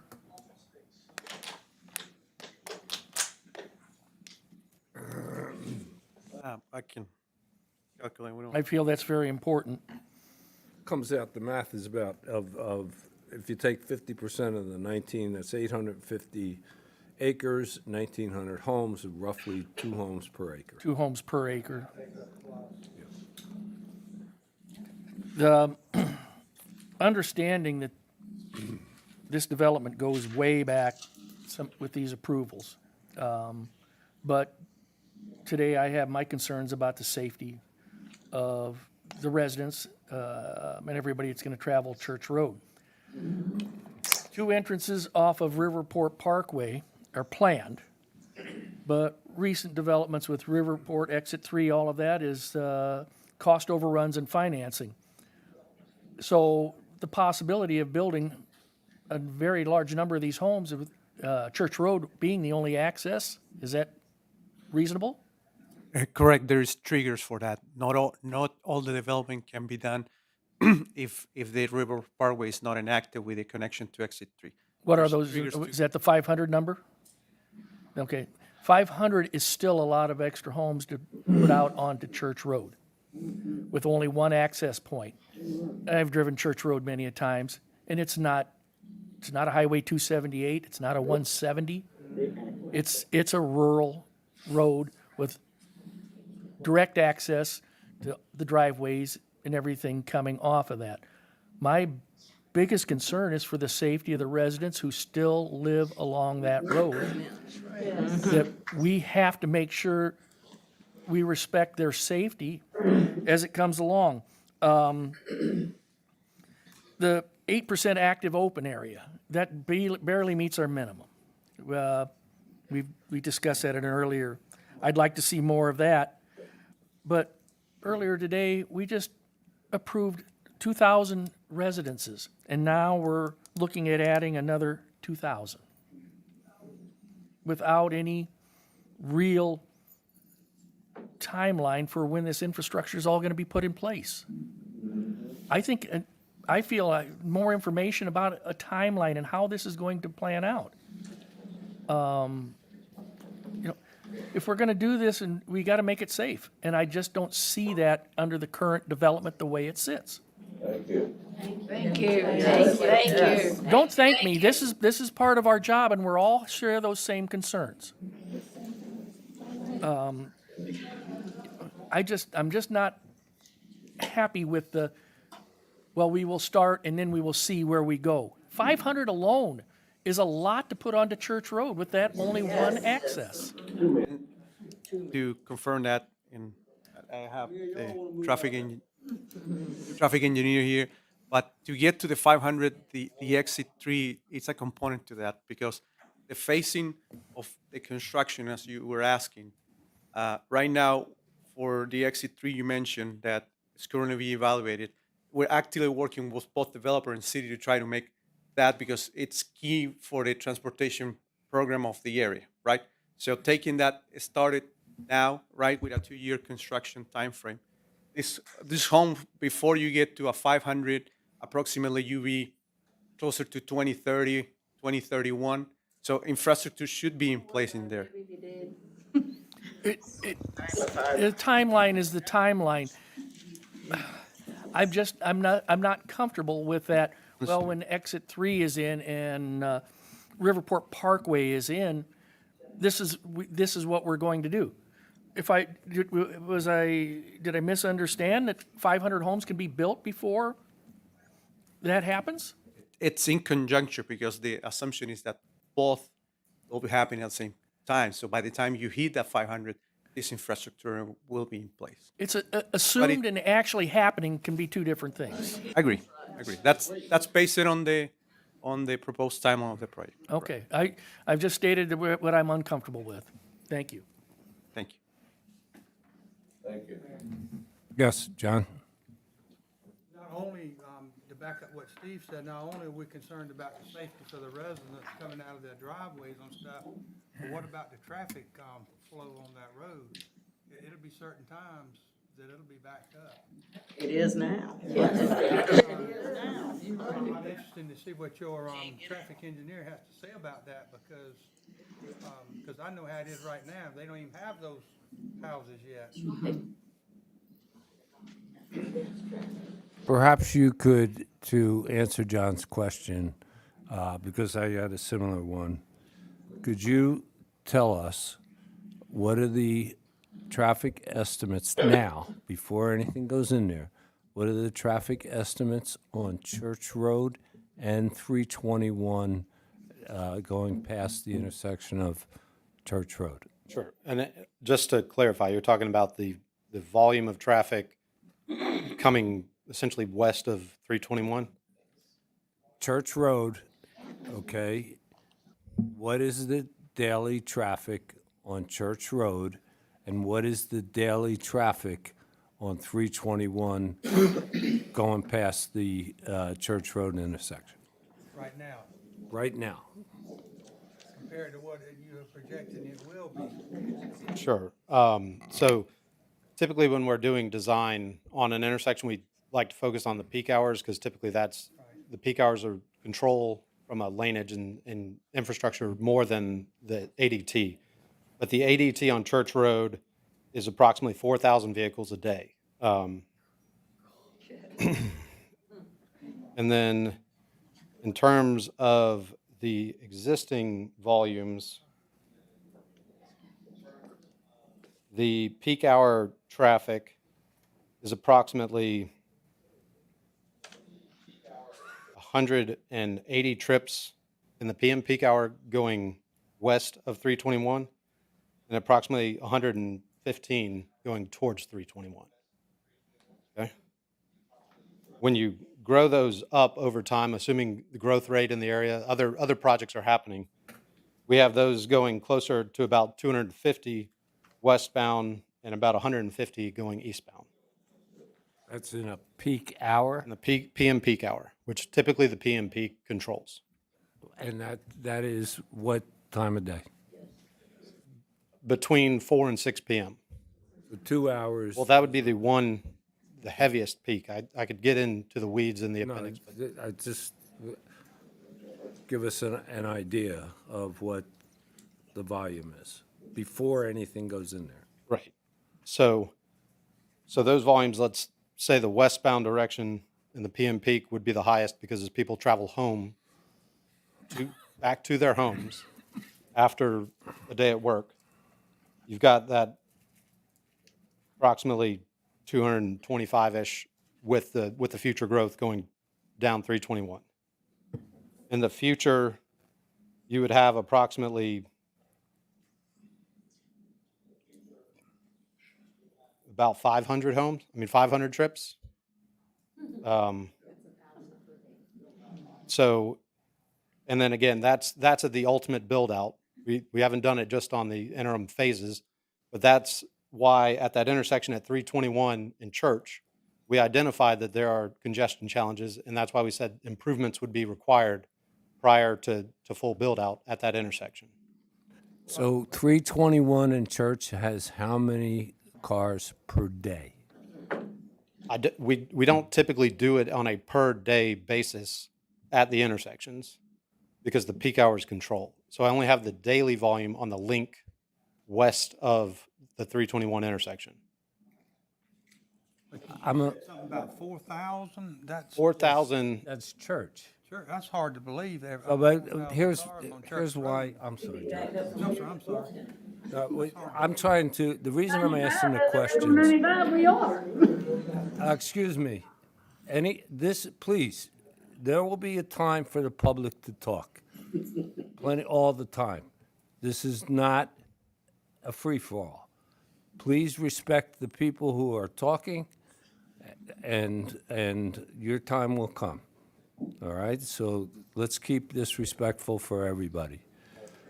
The reason I'm asking the question, why John's asking the question, we have counts. We just took one on Argent Boulevard, probably one of the worst messes that we've created.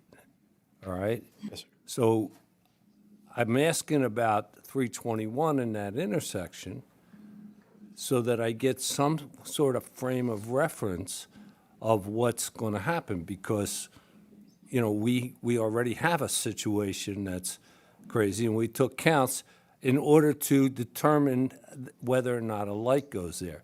So the amount of road, not only the 4,000 on Church, but the amount of traffic on 321, that intersection, which we said is designated as a light, what's coming there?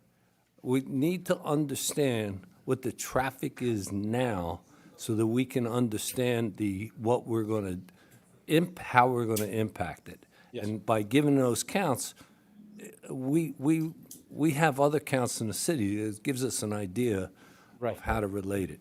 If I could, I would suggest looking at it from a level of service standpoint, because that's more apples to apples with all the different approaches and the laneage that exists. And so the existing level of service at those intersections, based on the counts that we collected, it's a level of service C in both the AM and the PM in the existing scenario.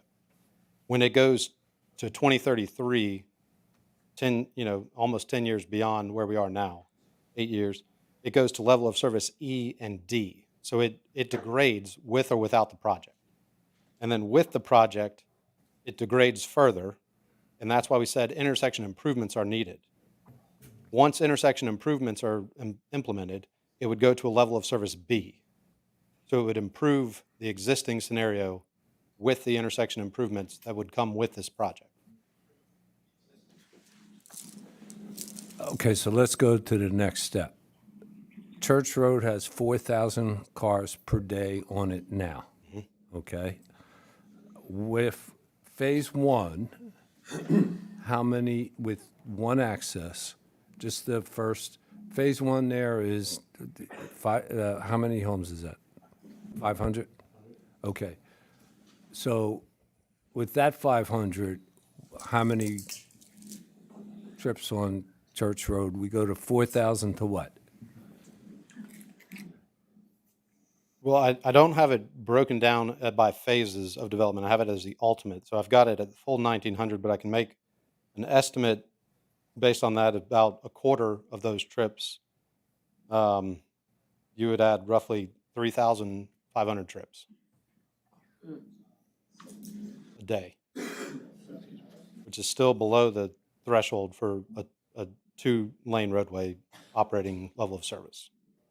So let's say, take it another step forward. When Riverport Parkway is done and we have 2 more access over there. Now, by your estimate, would that traffic for the most part, go down Purysburg and go up Church to access other parts? Or would that traffic go to the new exit 3? I would anticipate that the traffic from the development, when Riverport Parkway is in, the majority of the traffic would access Riverport Parkway to get to I-95. There would still be some portion of the traffic that would utilize Church Road, but I do not anticipate any volume would go out Purysburg and north and then turning right onto Church Road. And can I ask why you would think that? Because the distance traveled and the time of those users, it would be more efficient for them to drive through the development to access Church Road than to go out of the development and a longer distance traveled.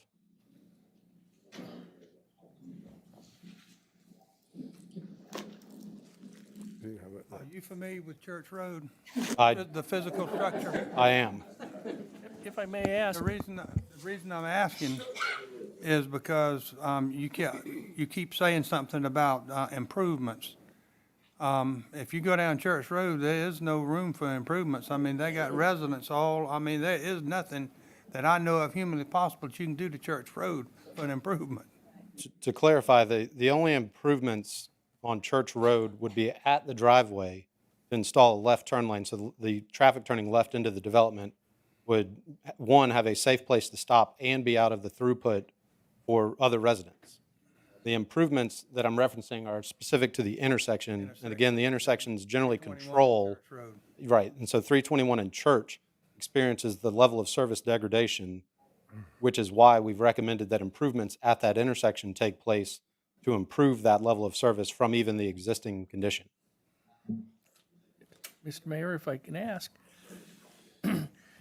looking at it from consumer standpoint, if I lived in that development and I wanted to go shopping, I want to go get groceries. I'm not going to travel all the way back down Riverport Parkway to 95 and zip back up to Exit 8 to come down this way. They're going to take the shortest route. Not only that, you have 1,900 homes, be family homes. The school buses and the people transporting their children back and forth to school is going to use Church Road as a main access. And what John is saying, without improvements of widening the road or however that is, we could be creating a nightmare. And that's not what I care to do. You've talked about, you said the improvements at the 321 intersection. Would that be done before the first 500 homes are in? No, currently, no, Mr. Mills, Lamar Mercer, Thomas and Hutton. No, they're not currently. It is tied to the 500 units as listed in the TIA. The main line of Church Understanding, but are we going to build 499 units and then have that? It's going to be tied to timing of it, right? And there's going to be development fees collected that are part of this process that are going to help fund that. I want to clarify one thing too. I hear you. It's a great question about Exit 8 and zipping around doing all that stuff. Keep in mind, and everybody knows this. I don't mean to be repetitive about things, but this includes the development of the new Exit 3 interchange, which will include those services associated with these residents will go to. Ultimately, not right out of the Ultimately, this is. Right out of the gate, but let's keep that in mind too. But eventually, There's we a time we frame could have associated. 500 homes with added traffic on Church Road. If we're taking this one step at a but time, not out of Lamar, date. that's all I'm saying. You're is- right. You're right. There's a time frame associated with it, right? Just like there's a time frame associated with development of Exit 3. Well- Currently, it's a 5-year time frame. 500 units could be that, could be longer. I mean, Understanding, but That's right. the It's not traffic coming out of the building gate. those units will also be using Church Road, correct? Yes, that's right. Okay. That's right. All right, that's all. Thank you. Yes, sir. I have a question.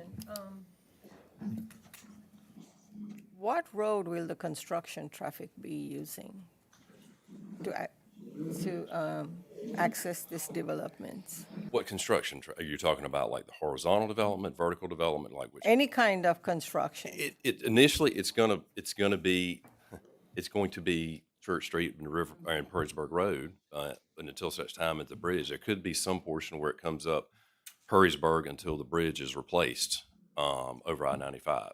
So there's going to be some usage.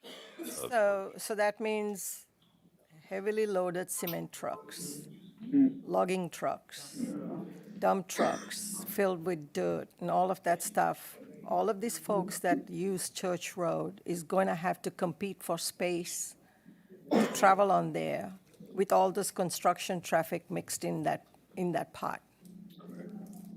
For some period of Okay. time, yes, to some degree. Yeah, I've driven down Church Road a couple times. I wouldn't want to be a resident living off of Church Road with that kind of construction traffic being on that road, because right now I feel that they are taking their lives in their hands as is right now. Add to that pot all of this heavy-duty construction traffic, that's a recipe for a major disaster. And the loss of even one life or the serious accident that causes someone to be maimed or whatever, it's not worth any of that. Well, I don't disagree. I know life is And- not and bad that's at all, where but I'm those coming vehicles from. are going to be across it It's- exists across the area. And It's the safety of these folks that has to be paramount. It has to be the top tier. It has to be from what everything for this development flows down, has to be their safety, because they were here before that's on. Agree. So their safety is owed to them before any of that stuff happens. That's right. And that's where I'm coming from. That's right. If there is no safety for these folks,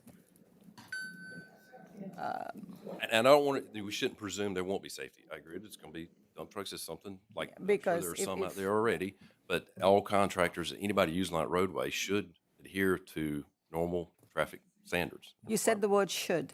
It doesn't happen that way, because I live off a street where we have a lot of construction traffic, and that road that the construction traffic uses is in much better shape than Church Road.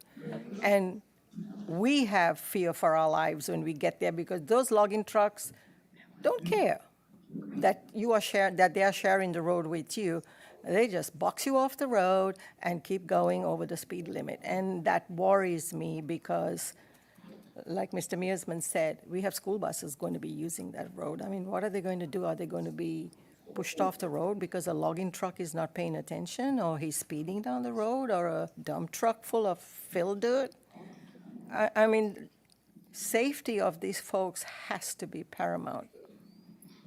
We'll emphasize that. I mean, I will not accept anything less than the utmost safety measures put in place before you hit shovel to the ground. We'll emphasize that to the contractors. Yes, ma'am. I'm done, sir. John, Bo? I don't want to reiterate what's been said. The points are well taken, the safety, the traffic, and you have a track record of doing a pretty good job, and this is something that people really want to depend that this is going to be done well and doesn't create a problem and people Thank you. get hurt or those kinds of things. And you've heard loud and clear what the concern is.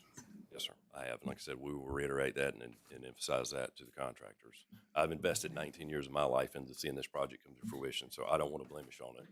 I believe that. I need to go back to the intersection of 321 and Church, because we have planned there, what's the plan? A roundabout and a light? What's the plan there? It could be a roundabout, it could, and I'm not trying to be evasive in the question. It could be a roundabout, it could be potentially a signal. It could potentially be just the fact that once exit 3 is completed, more traffic diversion goes that way. Whatever appropriate level of improvements that are necessary will be installed. I don't know what DOT's plan for it. Like, we've had some initial discussions, but not really anything to firm up, and who knows by the time that point comes, what improvements that they would like to see. So they and Jasper County would need to be part of that discussion, as well as you. Well, this is why it's important. 321, is that a state road? 321's a state, yes. No, it's a U.S. Right. It's state-owned, maintained. And Church Road is State. state. Okay. So we're going through the same thing, and that's why it's, we're in a situation that's similar. We have a two-lane road in Argent Boulevard. We have a two-lane road at John Smith Road, and we put a whole lot of stuff on there, okay? And we just had to take counts in order to get a light. So that's why I'm asking, what are the counts of 321 and Church, not A, B, C, D, because as you know, these are state roads. And if there's not a certain amount of number of cars, then we can say we want a light all we want. DOT isn't going to approve it. And that goes back to what everybody's saying about making sure that the plans for the safety are, in place. And so I have to go back to how much traffic is going on 321 and Church Road every single day? Do we know that? We do know that, and that is in the report, the TIA. I don't have that. Could I, we don't have, this is a workshop. We have not been given any of this information yet. So what is that number? Well, we've got it in what the way the DOT would take into account for the traffic signal. It's not based on a daily count. It's based on the hourly data. And right now, the data that at that intersection does not warrant a traffic signal. And so it needs additional volumes to warrant a traffic signal. That I understand, and that's why I'm asking the question. And so at what point will DOT approve a light? And again, we have a temporary light that's not a full light yet, and 3 other lights along Argent Boulevard in a 2.5-mile stretch that still aren't done because DOT hasn't either approved them or they haven't built them. So, saying we're going to do it at 500 and actually getting it done will depend on the traffic counts. Right, it will. It will. It takes it to justify it. Right, there's 8 different And levels. so that's why I'm asking the question, triggers. so I have some sort of idea. We have the TIA, and to your point, right, this is a workshop, not the first council meeting, so Right. we're going to submit that following this meeting today, so you guys have that Yeah, information. because we don't have, it was given to the planning commission, but, we're hearing this for the first time ourselves, so. Yes, sir. Are any of these gated communities? No, sir, it's not currently planned to be. They're all, okay, and the 1,900 homes, how many years do you anticipate that happening? 5 to 10, 5 to 10? yes. It's absorption, based on absorptions. It's 10 to 20. It all depends, and I'm saying this. You're correct. It depends on the market. That's right. There is a definite slowdown now than it was 12 months from now, and not only in resales but in new home construction. So it all depends on how many people want to buy these homes, how fast it goes, and that's important because even though we're approving 1,900 homes, it could be 20 years from now before they're done. And it's very, very possible. So,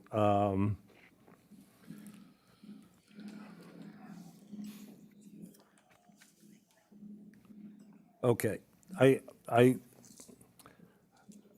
think that there's a couple of things that we all have to understand. We up here and all the residents that are very important. Number one, this was entitled, I don't know, 2006, actually, I think. the PDD goes back to 2006.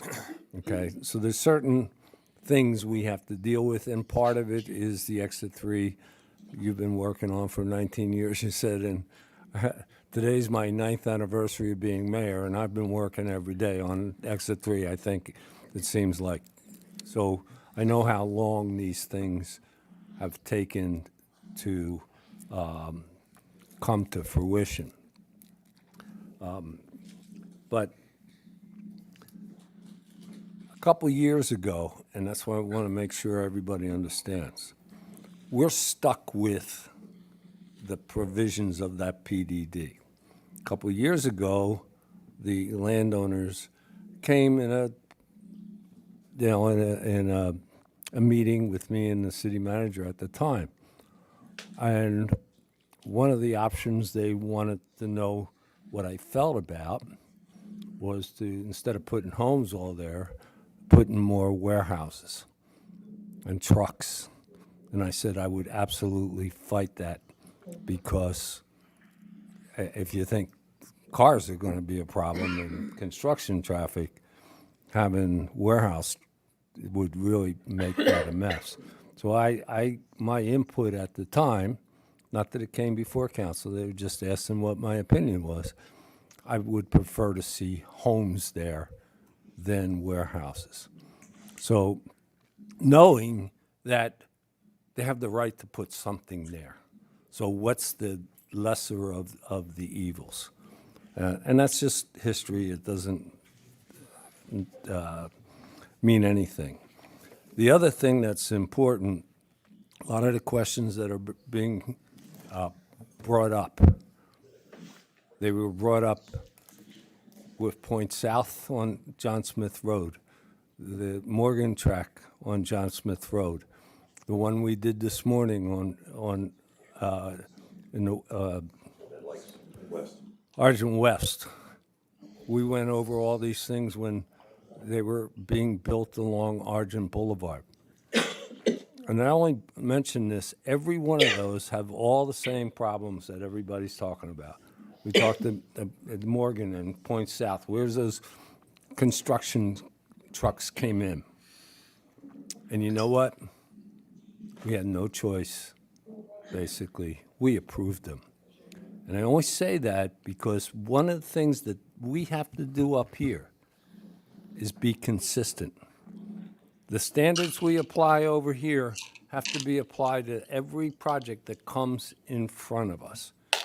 And we've had these issues in front of, the current council's been together for the last 2.5 years, and we've approved thousands of homes in that time.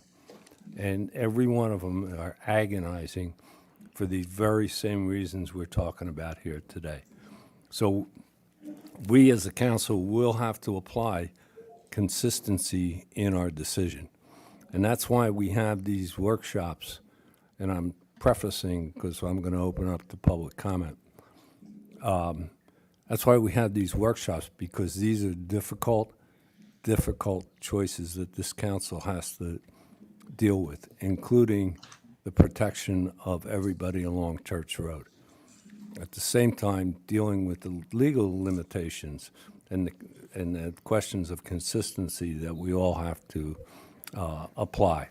So this is tough, and it's important we hear what you have to say so that we can, when it comes for a vote, we can be as intelligent as we possibly can. So before I go to public comment, I want to ask the developers, I read earlier a list of requests from the community. And I want to say to Ben, Michael, this list that was asked of you in February, do you have a status, an answer or to any of these requests that we had back in that meeting in February?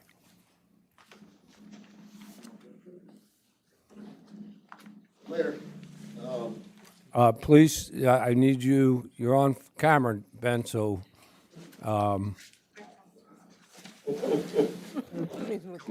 we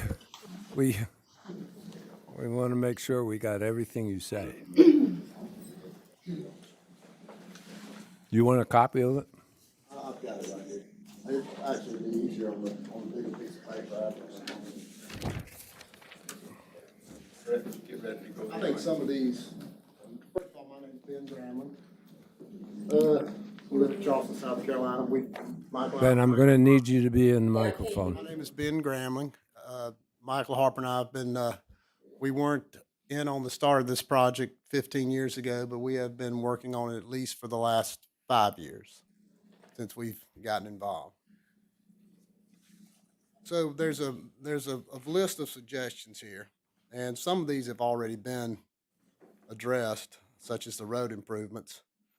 But if you go to number 2, the cemetery improvements that they said they would like help with, drainage, new concrete walls, new fencing, perhaps wrought iron, archway entrance, parking solutions, solving fence problems for Green Cemetery, signage, entrance road into to Green Cemetery. We are perfectly willing to address some of these right now. New concrete walls, this can be done, but, you know, we have to have a project going to be able to spend money. So, you know, this will come out of funds as we do things, but absolutely, we can put up new concrete walls. We'd be more than willing to participate in new fencing. They said perhaps wrought iron. I would suggest a black aluminum where it didn't rust. We are willing to work with y'all on designing an archway entrance. We can even use some of our planners and work with that group to achieve that. And we can certainly help with solving the fencing problem for the Green Cemetery. Entrance road into Green Cemetery, I don't remember exactly what that issue was as far as entrance road in there. We don't control the entrances, so I'm not prepared to answer that one. But the ones I just mentioned, yes, sir.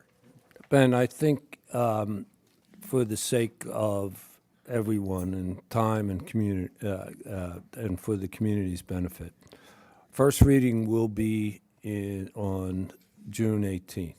I would like you to be prepared at first reading to tell, list out exactly what you will do on that list and when. Now, my big concern, though, immediately, and we haven't talked about it, is in terms of the road safety that we're talking about for this, the intersection of Purisburg Road and Church is, and if you recall from that evening, the residents talked about how many, accidents, that's why the wall gets crashed into. What can we do? What's the plan, even though that's not in your map? What can we do, and what are the plans for that intersection? That's going to be affected because all the traffic that comes off the two entrances from Riverport Parkway, if they're going to go around the Church Road, and a certain amount of it will, they're going to pass that intersection. And the volume, just like Church and 321, the volume's going to increase there, the intersection there, and that's why people were concerned about what can be done there. And I think prior to first reading, I think we need to know what's going to be the improvement of that intersection. And have the traffic people looked at that intersection or no? Mayor, it was considered as part of the overall TIA, but not to be repetitive, but there was no indication and no anticipation of traffic going in that direction. Can't say a few sporadic vehicles would not do that, but not a majority of traffic going through that intersection, so therefore there's no improvements required. So if I'm going to go south on I-95, okay, and I'm coming out of the first phase and I'm coming out onto Church Road,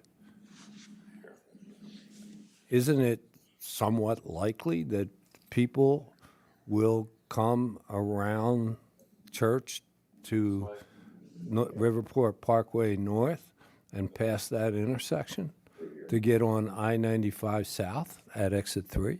Coming out of the community, yes, they would use this access point of this. And then No, I'm talking about the effect on the intersection, and I don't think the traffic guys have really looked at that yet. And it's been a concern, and we all addressed that back in February. And I don't think we can ignore it. Well, are you saying once the interchange is complete and everything's open and ready, right? I think the majority of development. Steve said it. We're here. We have to anticipate the future. We may be dead, but what we're leaving is people who have to live with this 25 years from now. And what I'm saying is that there will be it just seems logical, a certain amount of traffic that in both directions that are not going to go down to I-95. They're going to come around and go to church. If we are successful in doing what we want to do and improving White Hardy Boulevard and making that a destination for shopping and restaurants, people are going to come around there and go to White Hardy Boulevard. So we can't say there will be no increase of traffic with 1,900 homes there. There'll be no increase in traffic at Petersburg and Church. There's going to be. I don't know what the number is, but there's going to be, and everybody who was here in February said the same thing. I think we have to look at that. And we can certainly have another discussion, because that's like, how do you pick a number, right? And I don't know, but I do think it's important to take into consideration these bigger wetland systems that are in the property. I think a majority of the units are embedded further into the property, and it's a, path of least resistance, to say it, simply put, is to get to this point versus trying to drive back out through this area. I don't know. I just don't feel like they would push in this direction to go back all the way around. But Lamar, what everybody said and what's witnessed by the crashes into the cemetery wall, and what they said was, that's bad now. You don't put 1,900 homes and say it's not going to get any worse. It's bad now.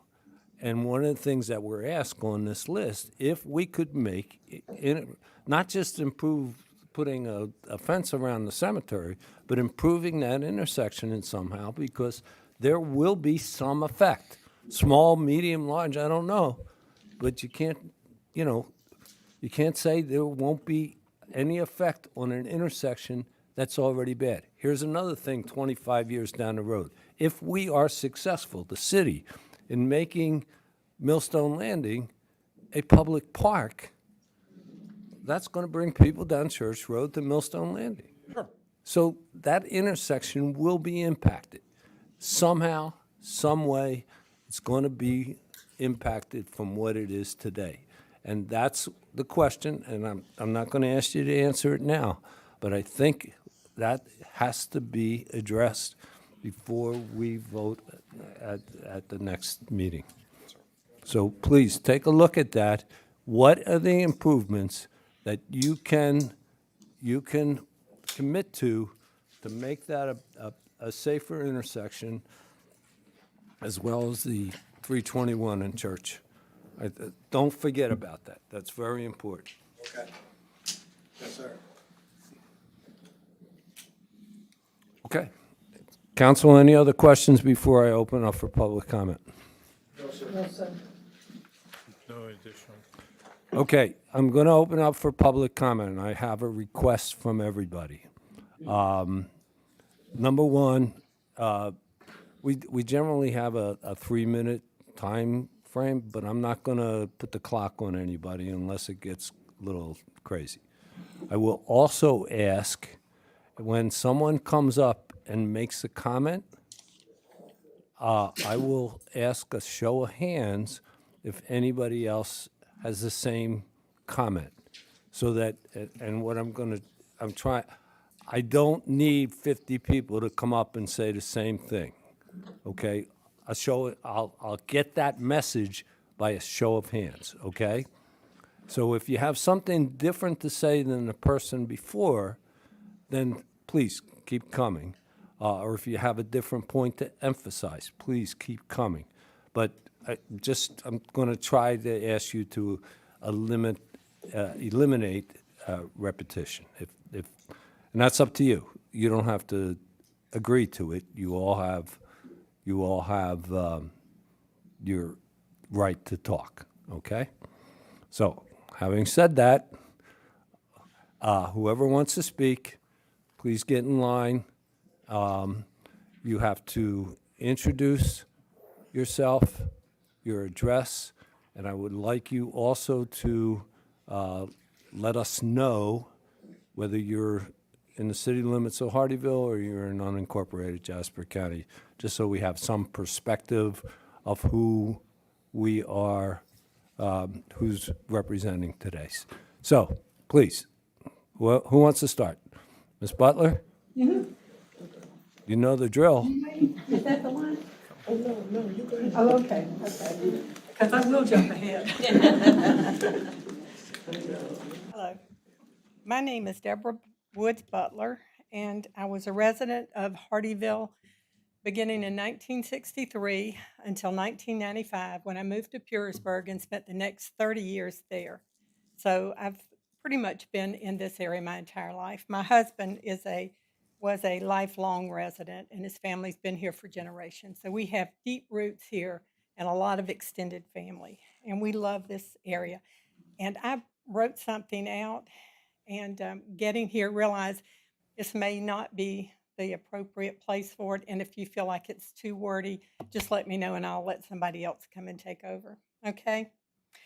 My concern, the thing I want to mention today, deals with traffic, because I'm very concerned how that's going to impact on the residents in our community. Currently, the traffic is heavy at the intersection of Highway 321 and Church Road when residents are coming and going to work, and I think you've already heard that, and you were very receptive. And I do want to say I appreciate the comments that you guys have made. It's very reassuring to me, because that's not what I expected coming into this. So thank you for that. The congestion at this intersection is worsened by traffic coming from Highway 321 north. And I say north, I might have my directions wrong, but anyway, when they're coming from the Estill Way toward Hardyville, the traffic is, pardon me, it is, okay, that's what I thought, is made more challenging, also due to a change in the traffic flow by a redesign made by the state when they removed a turn lane. Don't know why in some of their brilliance they do these things, but anyway. Of course, local residents also have to contend with overflow traffic when Interstate 95 and Interstate 26 back up, and travelers are seeking alternate routes to avoid the gridlock in our area. And if you don't believe that, we have had on Purisburg Road semis, those huge RVs, trailers coming down from I-26 trying to avoid 95 because it's so backed up, getting bogged down. The Arzella boys can probably tell you everything you need to know about that, because they had to come get some out that had gotten stuck in the mud down there. So people are using GPS to avoid this gridlock, and we are going to get traffic when that road is paved. It's going to be going from 95 at exit 3, going headed to, I guess that would be north, right? So anyway, going back up 321 toward Columbia, headed west. And we're going to get it with those people coming to south. So it is a traffic nightmare sometimes already, and this is just a recipe, in our opinion, for disaster. The developers of the Riverport North Project, Phase 1, which is the Grambling Brothers Real Estate and Development Company out of Charleston, have requested a change in the master plan. They submitted for their Planned Development District, or their PDD.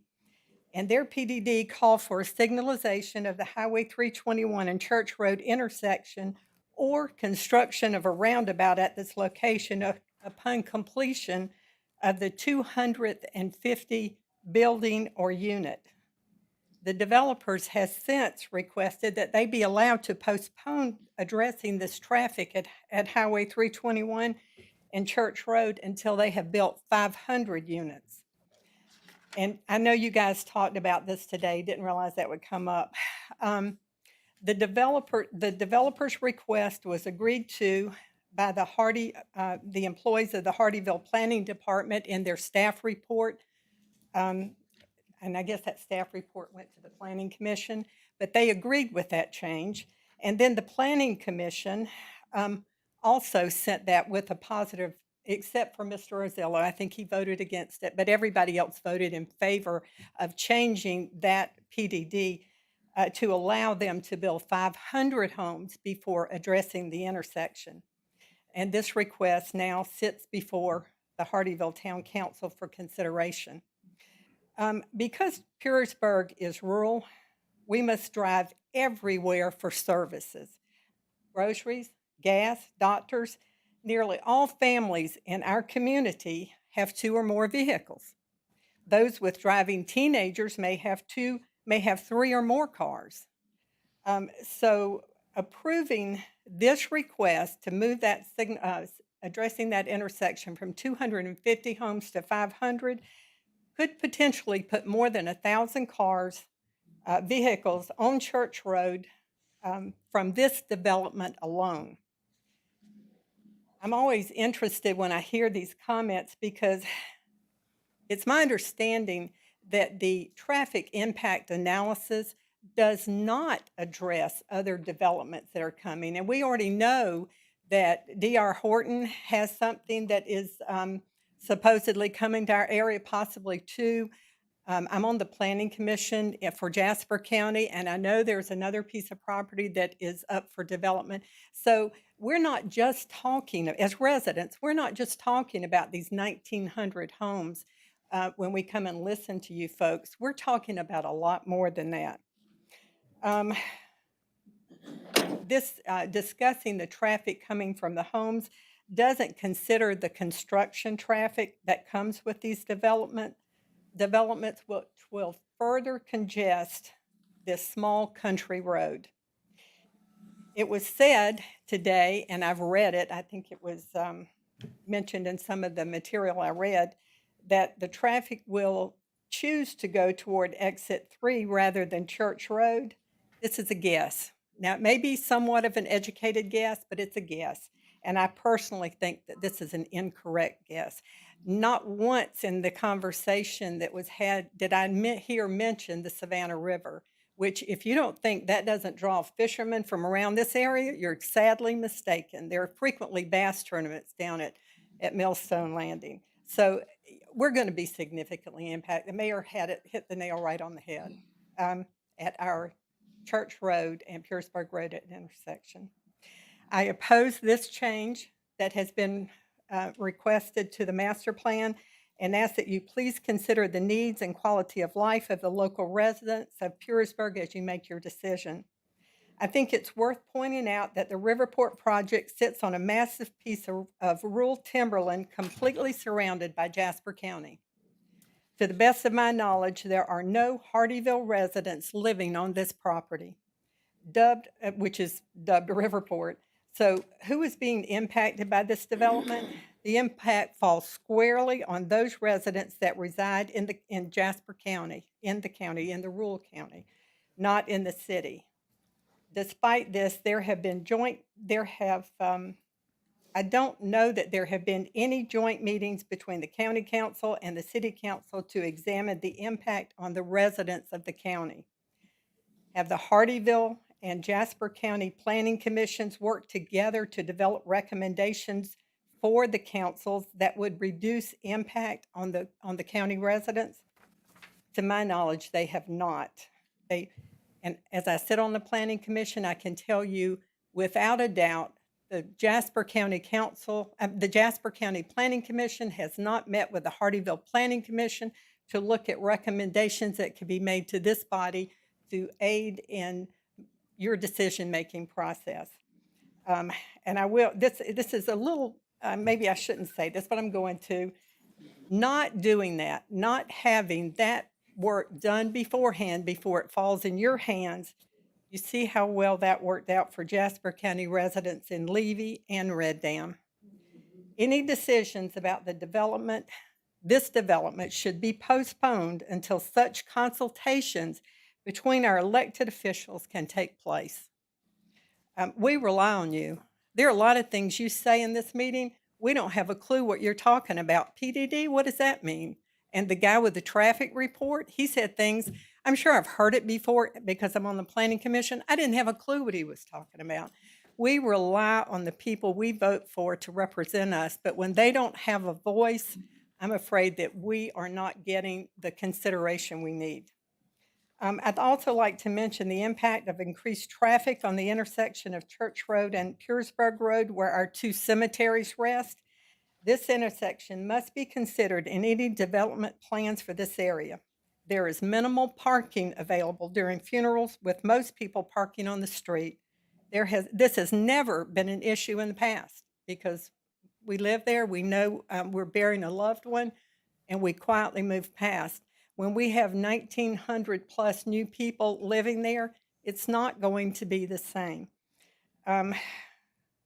So with thousands of new vehicles on these small country roads, some planning must take place, thank you, Mayor, thank you, to address these potential issues before these developers are allowed to commence with their project.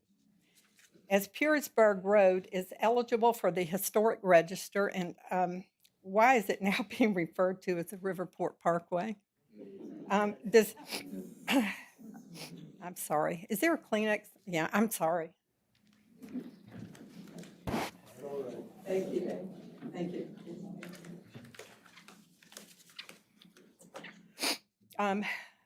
Does this show a lack of knowledge of the history of the area?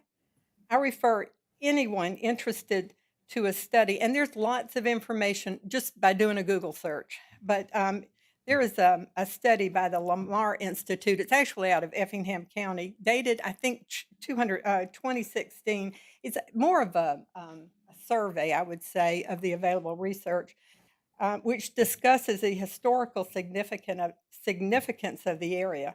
This is but one, again, of several resources available. I've got a couple of books if you're interested in reading about the historical significance of our area, acknowledging that anything above ground has been destroyed through timber and harvesting, but underground and with there is some kind of berm that's on this property, I believe. And also there's a cemetery on this property, and I haven't heard that mentioned. I think it's called the Sawyer Cemetery, but it's on this piece of property. And I haven't heard protection for that cemetery mentioned. The last traffic point I would like to make deals with Millstone Landing. The number of people that will seek access to the Savannah River is going to be overwhelming and far beyond what the current configuration of Millstone will allow. We currently have folks coming out of Georgia to access the river, and sometimes you can go down there, and most of the tags are Georgia tags. And when that exit 3 opens, forget it. So I suspect that access will only increase. County and city leadership need to be addressing how this development will impact the Savannah River and its access points, as well as the impact on the people living in the area. Most people don't have access to the Savannah River other than via the landings, and I'm talking about Purisburg residents. And so these landings are likely to overflow with the new arrivals, and I'm talking not only about Millstone. There's a very small landing, that's kind of an exaggeration, but at Myers Lake. And what's the one that's further down? Beck's Ferry. But all of that, some advisory board, which Danny McKenzie suggested looking at this whole thing, should have been put together to look at this. But anyway, the local folks here, in my opinion, have been left out, and I again thank the mayor for trying to include us. And finally, the Savannah River is the source of water for most everybody in this area. Clearly, any development that may impact the Savannah River must be closely monitored. I know Beaver Jasper probably does a great job of that, but they should be involved in these discussions. You guys are getting to decide how our lives will be impacted by the coming development. Neither y'all nor the developers live in Purisburg, thus y'all will not be significantly impacted by the decisions you reach. So I beg everyone on this council to please consider the impact your decisions will have on the quality of the life of the people who live in Purisburg.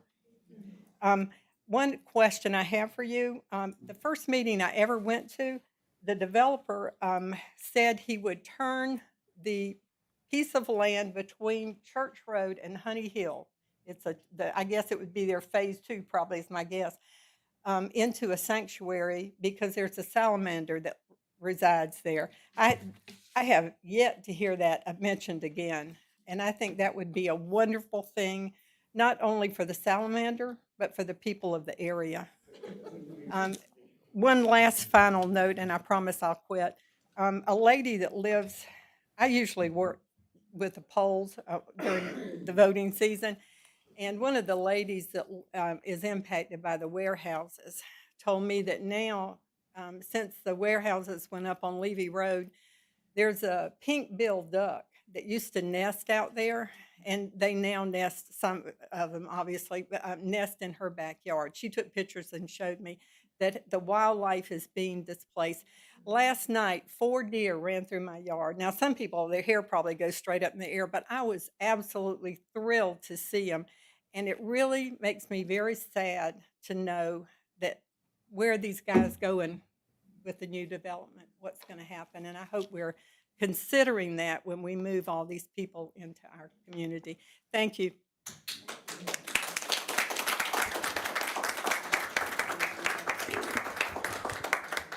Thank you, Ms. Butler.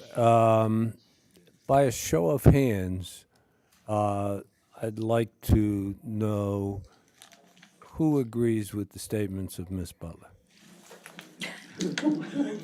Who disagrees? Okay. You hit a lot of good points there, Ms. Butler. And I'm sure everybody knows, if you walk in the lobby, you will see the lobby is named for Mayor Thornton Butler that we did a couple years ago. So the late Mr. Butler was a very revered mayor in our town. Thank you. So thank you. Yes, ma'am. Hi, my name is Sharon Ferguson. I reside here in Hardyville. As a matter of fact, I live on Church Road. So this project directly impacts me. I live in what was called Huguenot Estates, built on Highway 31, which is now called Church Road. Some people refer to it as Church Street, but I'd like for them to make that correction and not confuse people that it's a Church Street, but it's Church Road. I agree with all the points that Dr. Butler made. I also would welcome the collaboration between the town of Hardyville and the Planning Commission. I'm also on the Planning Commission for Jasper County. A lot of things that occur, for example, that happens in the town of Hardyville, we don't really know until after it's on its way. So that would be a welcome addition to our meetings as well. I just wanted to comment on Church Road. I don't understand how all of this traffic could be accommodated on Church Road. Fortunately, I remember how to do a 3-point turn, because when I get in my yard, I do a 3-point turn so I can head out, so I don't have to back out onto Church Road today. Because the truck traffic, the car traffic that comes on Church Road, not just, I don't know what you call peak, because it's all day. And they have no respect for the speed limit, the fact that that's a community. When I come around that curve by School Cut Road, if there's a car behind me and I'm doing 35, they pass me.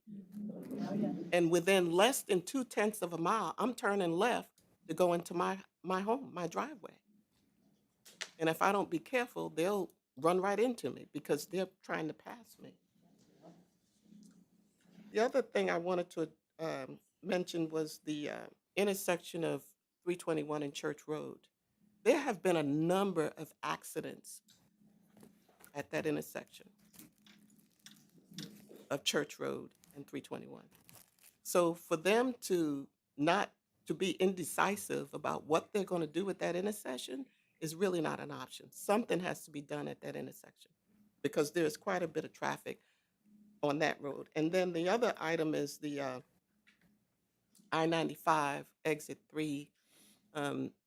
They cannot really determine how much traffic is going to come down Church Road trying to get to exit 3 on I-95. When that GPS redirects them because 95 backs up, they're going to find Church Road, Pughesburg Road to get to exit 3 I-95. And I think that's all I have. Thank you very much. I appreciate the comments that I've heard from the board here today. I'm very happy to hear those comments because it tells us that you have some concern and consideration for the community. Thank you. Thank you.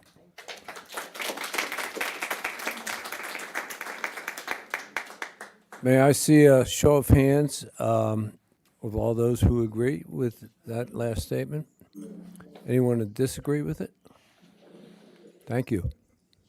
Yes, ma'am. Your name and address for the record. My name is Judith M. Snow, and I am a resident of Savannah, Georgia, 25 Country Walk Drive, Coffee Bluff. I've been a resident of Georgia for 17 years. I met my husband in 2007. I had my son in 2008. But before that, I was the granddaughter of the late Thomas M. Dixon and Isabel Rubin Dixon. And they came down here from Washington, D.C., with deep ties to New York. And so, as an only granddaughter, I inherited a small plot there in Huguenot Estates, which is what's called Lot 33. And I remember my grandparents taking me there along with 2 plots that they owned along the Savannah River when I was 6 years old. Those 2 plots that along the river got swallowed up. They were supposed to go to my cousins.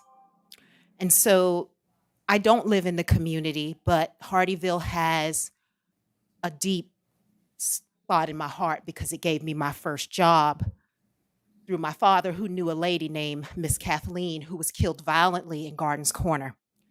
I graduated from USC in 2005. I'm now a banker, an insurance agent, and I also am a realtor. And so my point of view comes from the young ladies that yet come along, as I remember this area being able to freely go as I want and not worry about my life because there was never anyone on the road. Working in insurance, I've seen catastrophic things. Miss Kathleen was killed violently. She gave me my first job, Mr. Lawrence Latson there at Burger King, making $4.75 an hour in 1998. My first car was a Dodge Neon. I remember someone saying, "Get rid of it because you will get killed." And it never dawned on me at how lucky I was, at how God saved my life. I could have been killed many times. And so to this developer, I can hear your Texas accent. You're wrong, it's South Carolina. Not you, the other one. Think about the young ladies and the young gentlemen that have yet to come along. Think about them. My son and I were again lucky to have our lives spared when a truck hit us in the back there in Savannah. I got injured, he did not. And so all I'm saying is God's grace is waning. The insurance industry is breaking.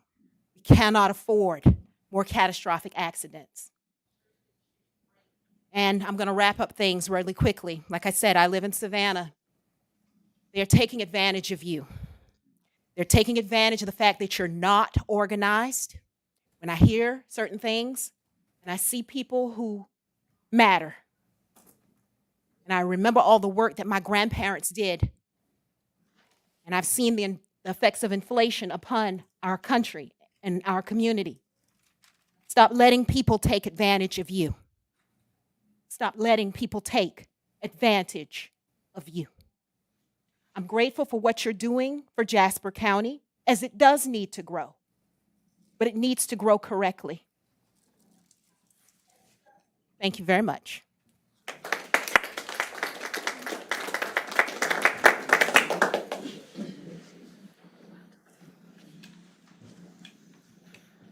Hello, my name is Jill Bennett, and I own property on Church Road. And I had some questions I'd like to ask y'all. First off, y'all had already spoke about the impact of the traffic, so didn't really get a clear answer on that, but just no need to ask that again. One thing is, what are the price range of these houses that's going to be built? What are the price range? That's to be determined. It's hard to, who knows what, who knows? Ben, could you come up? Or Michael? Gated community. Probably, we went through this earlier. Probably the better question, because it's market. The better question is, Ben, what size homes are you planning to build? There'll be a mixture of sizes, Mayor. Some of them, more than likely, there'll be some townhomes, which will be smaller, in the, some that maybe is 1,400 square feet. Then there'll be homes that are much larger, you know, up to over 3,000 square feet. So the price range is, whatever the market price is for nowadays for 1,400 square feet, I think, Josh or anybody knows, at Royal Oaks, which are townhomes, I think they're in the mid twos to 300. So it probably, again, the market could go down and it drops, or it could go up and it'll go up. But that's why I asked the square footage. It gives you a better idea of what type of homes they're building. The reason I asked that is because the people living on Church Road say they end up being displaced because they decide to widen the road. You know, they're not going to be able to afford those homes. Those are low-income people living in that area. You already answered that about the gated community, so I'm assuming it's not, maybe not going to be gated. And I had questions about apartments. And will there be an entrance for the residents onto Church Road? I know that their property butts up to Church Road right there close to the curve. Is that where their entrance is?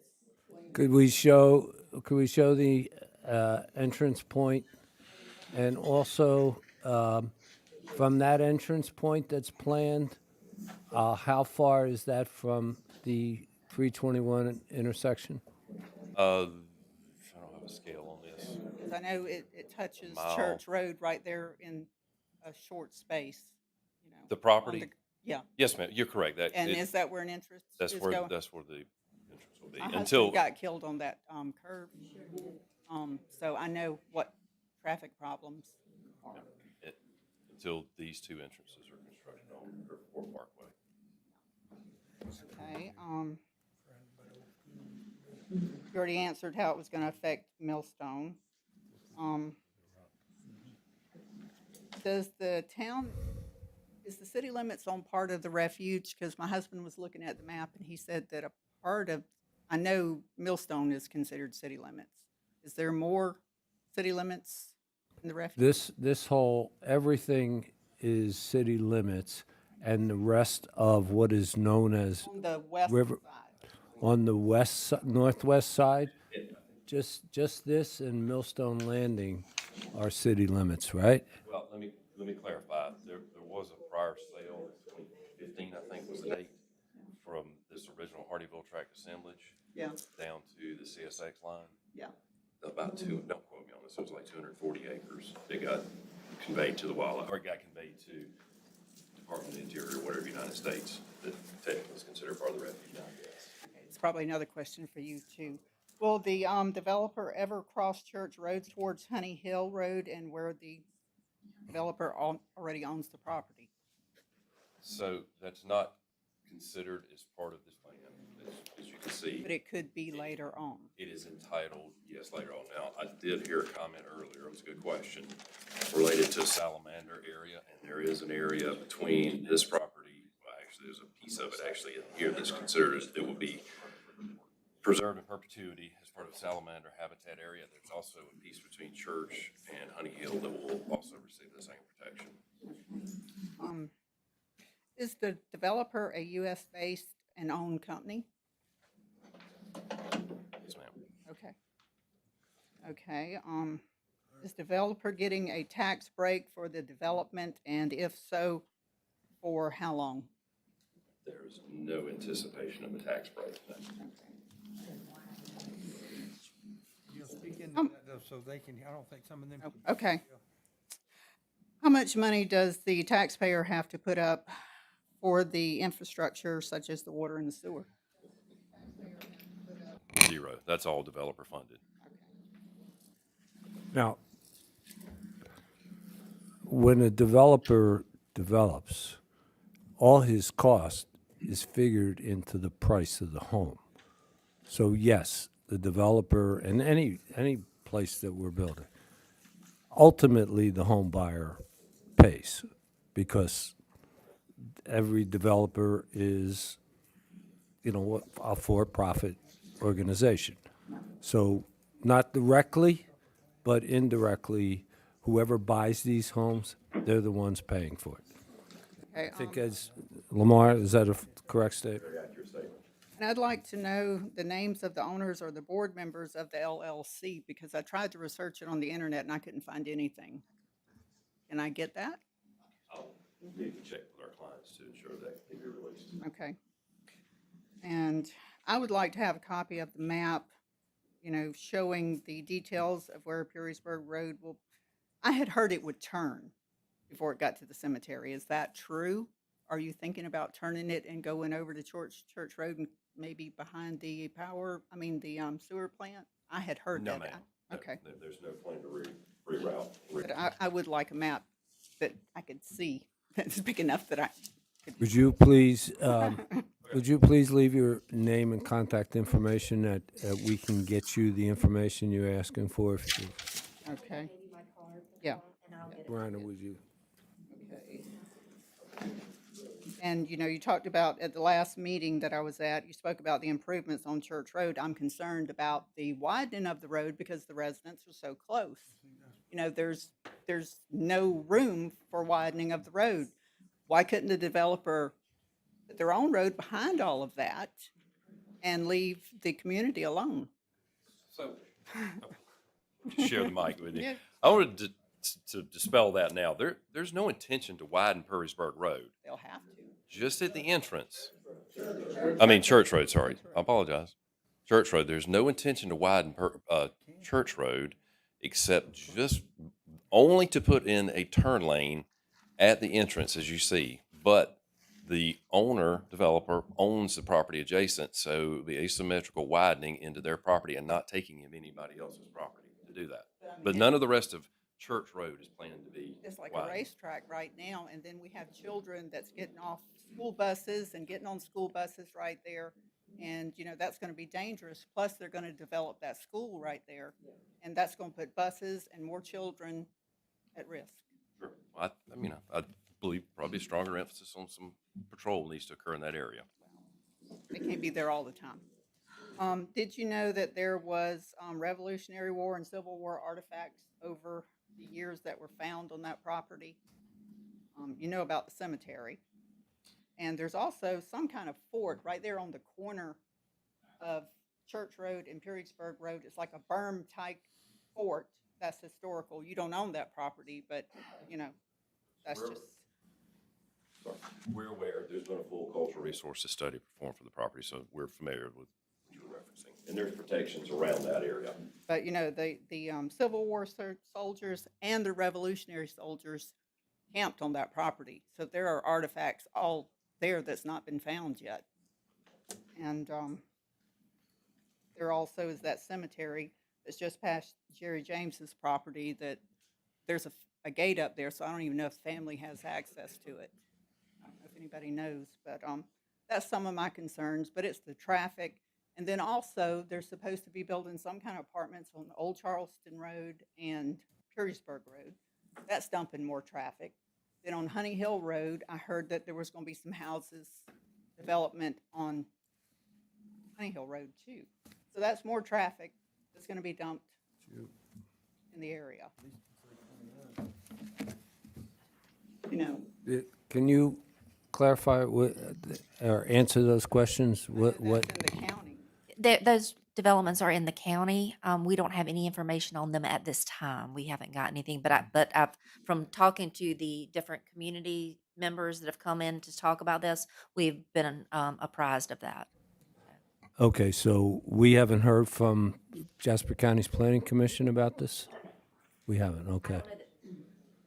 I don't know that it's gotten to the planning commission level. It hasn't gotten to the That's planning my commission. understanding is it's a staff level thing. Oh, so this is staff, so it's not, it's just in the pre-planning commission stage? That's my understanding. Okay. You know, and basically, we live in a rural area, and we would like it to stay rural. I know there's going to be development, there's things we can't stop, but, you know, they need to consider the residents in that area, too, not just the developers, because, you know, it could cause people to have to move. That's why we're here today, but thank you. But that's about all I've got to say. Anything else? That's all I can think of. Thank you. Thank you.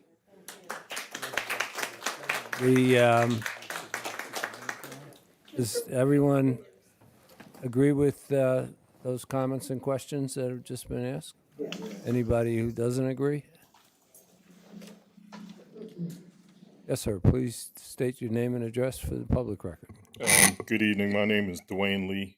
I live on Pewsburg Road. I travel Church Road on a daily basis. A couple of, not concerns, but a couple of things that I want to get clarification on. He just mentioned that, and then it was under my understanding that Church Road would be widened in some type of way. Being that it won't be, that's even more of a safety issue. I would think that we could possibly think about, instead of starting your bill on the Church Road side, why not start it on the Parkway side? There's no homes, well, a few homes, I won't say no homes, but there's path of least resistance on the Parkway side. You wouldn't, if you develop the Parkway, your traffic can come from exit 3. All of your infrastructure and all that type of stuff with the construction, all that can happen on that side.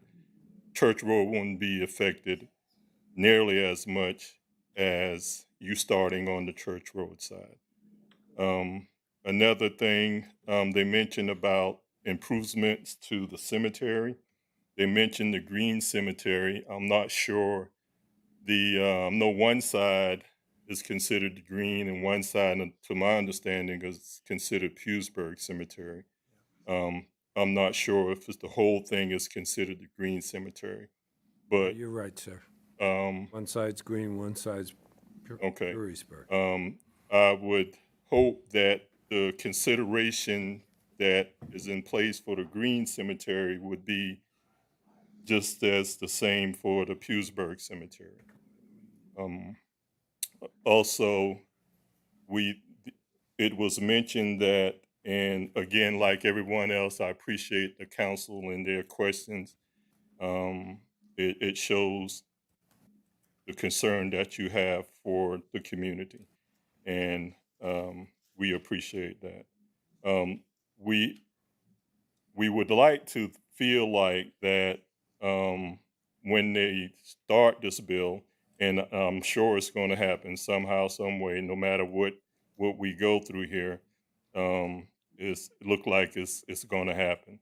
But please continue to keep in mind the safety of those who travel this road on a daily basis. Families, young children, just learning how to drive. They don't have the ability to know when danger is coming, and we need to keep those young kids in mind. I also heard of possibly the improvement or the addition to having some type of recreational facilities in the area. And I think that is definitely a good thing that the builders have in mind. Again, we want safety to be first. And when we have all this construction traffic and the addition of over 1,000 more vehicles per day, and that road not being widened, and maybe not even considering the roundabout or even the traffic light at the intersection of 321 and Church Road, I think that definitely has to be the main focus before anything gets started. Thank you. Thank you, sir. Who agrees with those statements? Anyone disagree? This gentleman asked a question, Ben. He asked the question, why not build phase 1 on the Parkway side first rather than on the Church Road side first? Can you answer that? Can someone answer why is phase one over there instead of phase one being near exit 3? What's the rationale for that? The rationale is that the construction of Riverport Parkway North will be built, and so those curb cuts will not be in place until that spine road is in place. So, phase one being where it is off Church Road will be started and being developed before Parkway North is finished. Yes, sir. And obviously that development will take time, that first phase. And so I think the rationale here was, and the reason why we ended up having the traffic analysis done is to see what Church Road could support along with that particular intersection while Parkway North was being built. And that is how we got to the number that we did before a traffic signal or a light was needed at the intersection of 321 and Church. So obviously you could see the process of a certain number of homes that are going to take time. Obviously you've got to build the infrastructure before you start building any houses. So the sequence would be that infrastructure is built. A few years down the road, you start selling houses. Before you get close to that trigger at 321 and Church, you've gone through the planning process of what improvements need to be made at 321 and Church. You are not allowed to build any more houses prior to those improvements being made. And then there's a certain number that could be built from the point where the improvements to 321 and Church are in place. And then obviously you'd have the new parkway and new interchange in place at some point along that way as well. So it's a sequence. Thank you, sir. Is that we don't have to pass judgment on it, but that's the rationale. But one other question that's a beat to it, Michael. We've already seen a plan for Parkway North, the widening of I-95, and the widening of I-95 is intended so that those backups on I-95 don't happen, that we're all affected. 17, we're all affected by it. And that's why I-95 is being widened. Exit 3 is going to be built, and Parkway North, or Purisburg Road, if I heard right, people would prefer it. Yes, sir. All for that. Okay. See, we got one thing. I'm from Estill, just so everybody knows. I'm not from Texas, so. So what is the timetable? I forget exactly. What is the timetable for the completion, the current timetable for the completion of Purisburg Road North? Well, it's about an 18-month build, Mr. Mayor. Obviously, you've got a couple of different pieces that are in place. Number one, the road widening of 95 is going to start. That construction is going to begin at the Savannah River. They're going to build 2 new bridges and obviously work through that widening process. You've got a new interchange being built at 3. Some improvements are going to be made to exit 5 and a complete replacement of exit 8. So the whole construction schedule is still being worked out as we speak.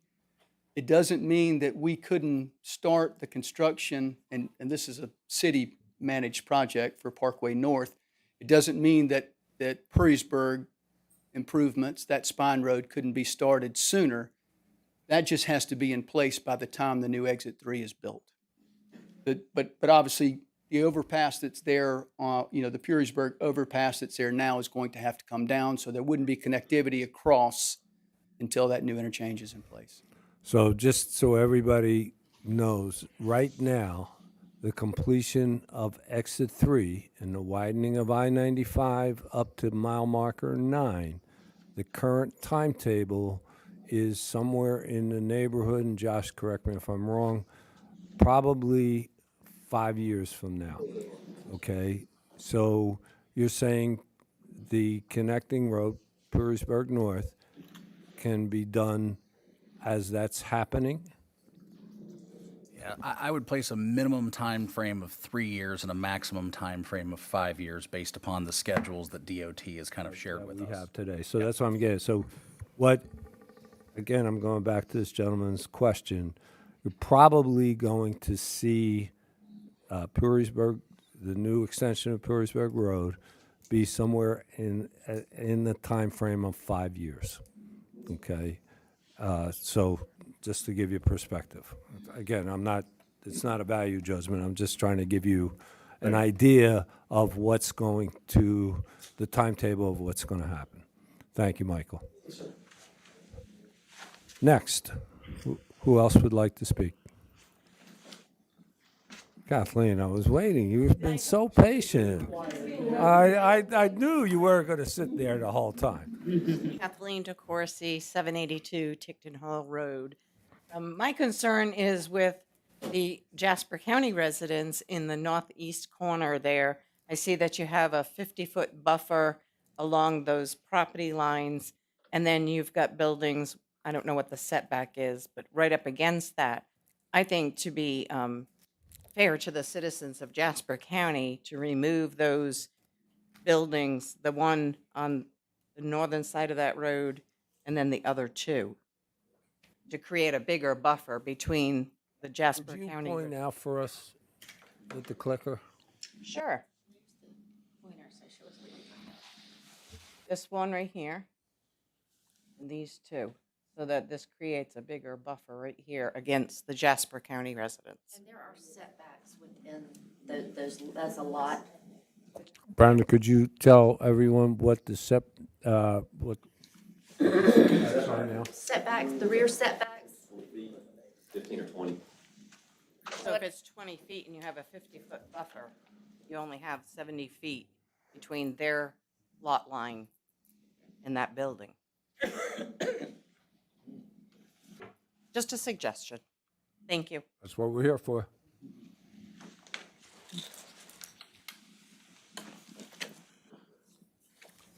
Anyone else? Okay, before we go to repeats, nope. Ms. Butler, you're gonna have to wait till everybody's had their first chance. And then you can have your second chance. Thank you. You tried. I did try. Council, my name's John Carruthers. I live on Honey Hill Road. I'm a Jasper County guy. Probably want to stay that way. I want to confirm that the Parkway goes all the way to the current intersection. When they build the new Parkway, it'll go all the way to the current intersection of Church Road. Yes. So all that traffic is going to go all the way to the cemetery and take a right to go to. Parkway North will join where it's already paved at Millstone Landing, correct? Not completely. I mean, they'll join that road, but It will join the existing road that's paved there. It will not carry on new pavement all the way to Church Street. Okay, so Church Road, sorry. The junction of the Turnpike and Church Road is where the cemetery is. Yes. There's no plan to do anything to that intersection. That's what I referred to earlier and asked them to give us an answer to that by the next meeting. Okay. And Mayor, just to make sure I heard you right, you were discussing the issues that you had on Argent Boulevard. And then right after that, you said you were going to vote consistently when this thing happened. I said we have to be consistent in our thinking. I'm not making any decisions on voting. This is a workshop.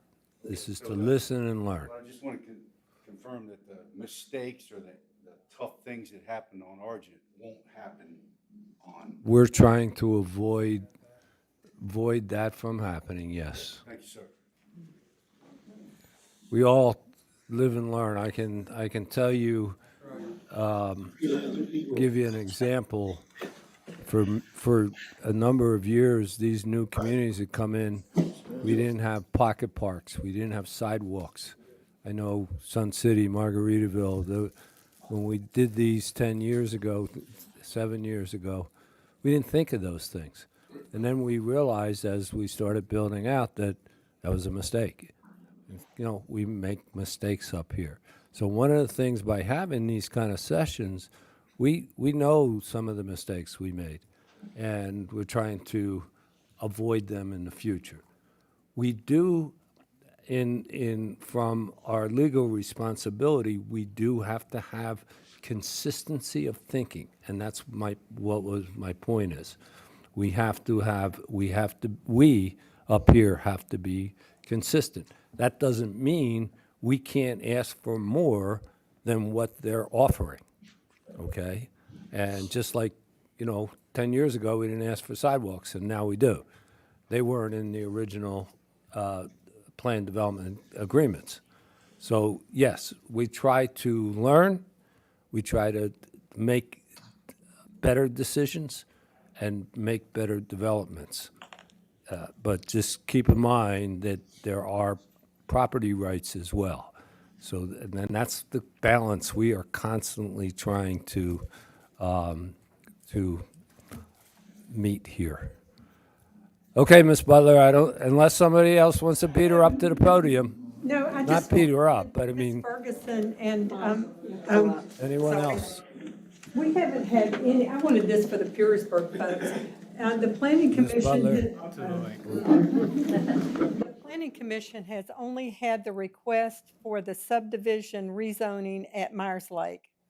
That's the only, nothing else for Purisburg has come to the planning commission. We're both on that. And I just want to let the Purisburg people know, although there's a lot in the community about that, nothing has come to the planning commission other than a rezoning request for the Myers Lake subdivision. Yeah, see, and again, we, because we're not in Jasper County, Right. we're not aware of what happens at your planning commission. And your point of both planning commissions, knowing what's going on, besides just exchanging paperwork, Right. is a good one. And I know Chairman Kemp, that's one of his big pushes that happen in Yeah, the it is. future. I just wanted to let them know because there's a lot of. Yeah, there's a lot going on, and so thank you for doing that. Mr. Mayor? First, let's complete public comment. Anyone else before I close public comment? I did have one comment. Please come to the podium. I think you clarified that Church Road is not going to be widened, but I didn't Right. hear anything when you just mentioned, we didn't think about sidewalks years ago.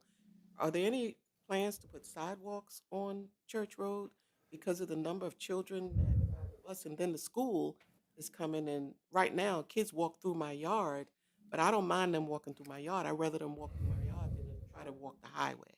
So I'm just, my question is, are there any plans to put sidewalks on Church Road? I since don't there's not- know from the state if there's any plans. And again, it's those state roads, what we did, and thanks to everybody in Jasper County who passed the referendum, there's a list of roads. Those improvements, like improvements to 278 and Argent Boulevard, 462, all those, 315, all those roads are listed in the referendum, and they will be fixed. So that's how those kinds of things get fixed, is by future tax referendums, unless the state wants to throw us a few $1 million down here, and they rarely want to do that. But that's a whole nother subject, not relevant to this, unless we said to the developer, hey, put sidewalks along Church Road. But that's out of our hands too, because that's a state decision. So good idea, but how it's implemented, I think it's beyond our ability here. I understand. Yeah, okay. I wish it was, but Thank you. I just wanted to put it out there. no, it's a good idea. That's why we're here. I like good ideas. Thank you. Okay. And if you have an extra 50 million, maybe we can get it. We'll accept checks or money orders. I wish I I'm won the sorry. Don't we all? Thank you for your comments, and thank everyone. Thank you for your comments. I think you can. I think you can understand from all the many comments the difficulties in our choices, and also why it's so important to hear from you. And I thank you all for coming out and sharing with us your concerns. Yes, ma'am. When is the next meeting pertaining to this? Right now, because there's no decisions made today. This is a workshop. This is listen and learn today. By law and the process, now it comes to first reading it's an ordinance that has to be passed. There are 2 readings that are legally necessary. One will be on June 18th, and then the first Thursday in July. Is that? No, sir, the first Thursday is the 3rd, and because of the holiday, we pushed it back, so the first one is on the 10th. On which? July, 10th of July. So the second reading will be July 10. Both of those will have a vote by council, and there will be another public hearing at both of them. So the public will have another chance. There's some of the things, some of the notes we'll ask the developer to work on, like Church and Purisburg intersection, things like that. And then we'll come back, we'll have another review and public hearing and a vote. If it passes, then it goes to July 10th.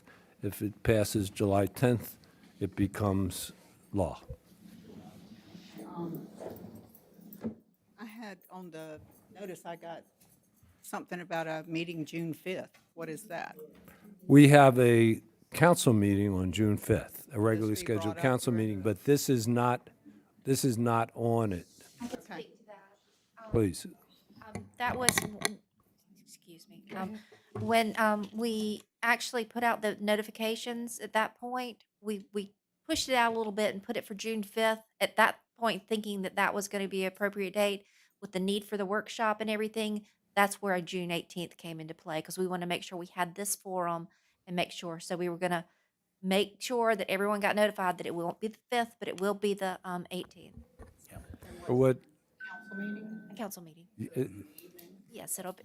It's 5 o'clock. 5 o'clock. 5 o'clock is the council meeting. Now, there will not be a public hearing on this project on June 5th. Now, normally, what happens, just so you know, a couple years ago, when this council came in, we realized that our decisions were becoming more and more difficult. They were easy 9 years ago when I became mayor because nothing was here. So, it was kind of easy relative. Now that many things are here, we're the fastest growing percentage-wise of any community, I think, in the United States.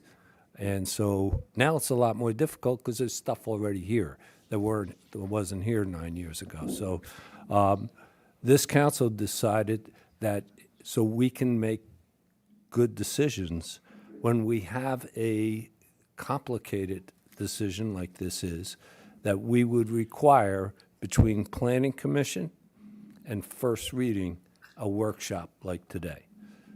We realized this would be complicated, so we required a workshop, which is today, and then a period of time, which will be June 18th, for us to go back and get our heads clear and try to come up with some good questions and a good decision. And when would be the next public hearing? It's at the council meeting of June 18th when we have the first, what's known as the first reading and the first vote. And, one of the concerns I forgot to say is, with 500 new houses coming to that subdivision, that's going to put a minimum of 1,000 cars, because most family at least have 2 cars. So if you have 4 cars, that's going to be another 1,000 on Church Road. So I just wanted to. And we'll see at the meeting when all the documents come out the traffic report that's supposed to take that into account will be part of the documents that are sent to us as city council. They are, there's a lot, Oh, yeah. you know, because goes by hour and all that stuff. So, and it's a lot of reading, but those documents will be available. And notification is an issue too. You know, the first meeting, I got a letter like a day and a half before. Nobody else did. And a lot of other people didn't even know it. They were unaware.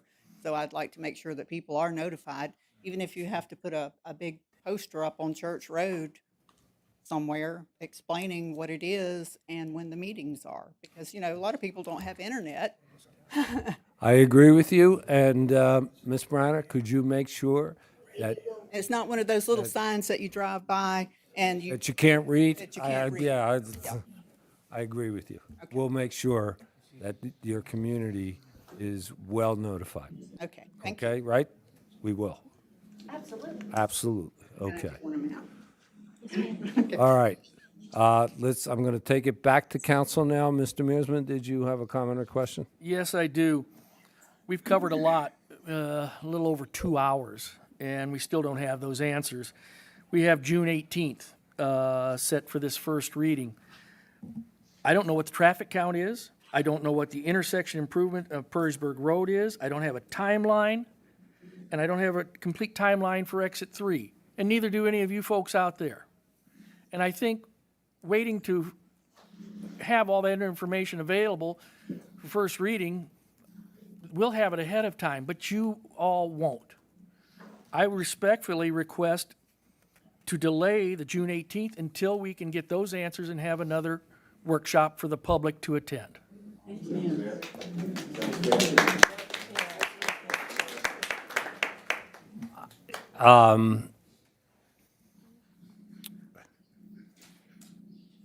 I'm not sure, all the documents are available. They're available right now. We've listened to all the documents. There are some questions that have to come back.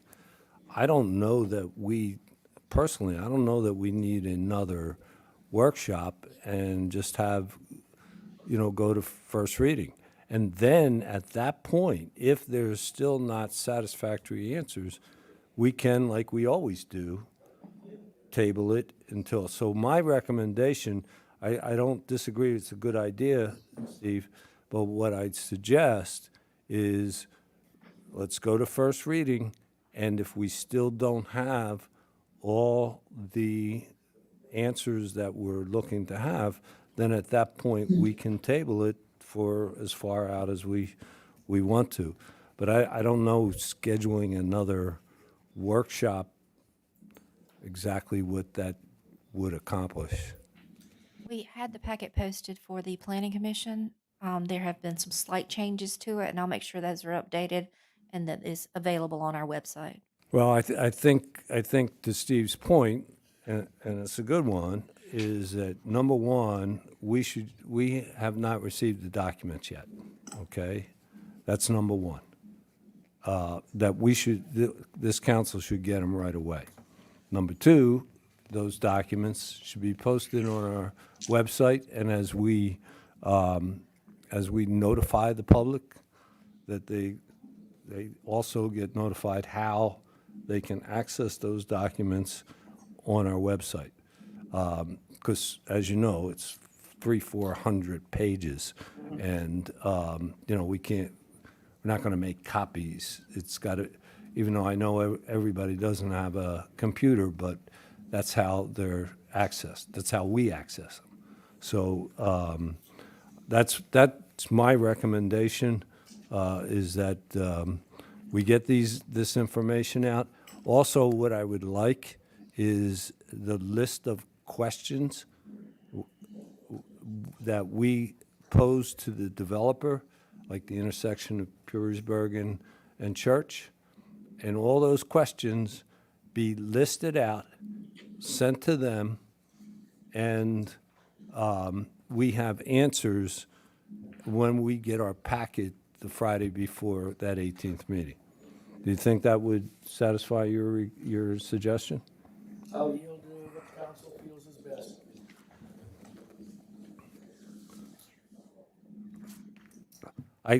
This is, Madam Attorney, this is not a voting meeting. There is a suggestion, does that require a straw poll? Does that require some sort of? You're just taking advice on where you want the items placed on an agenda. You'll still do your final agenda approval per your process that you have, Mayor.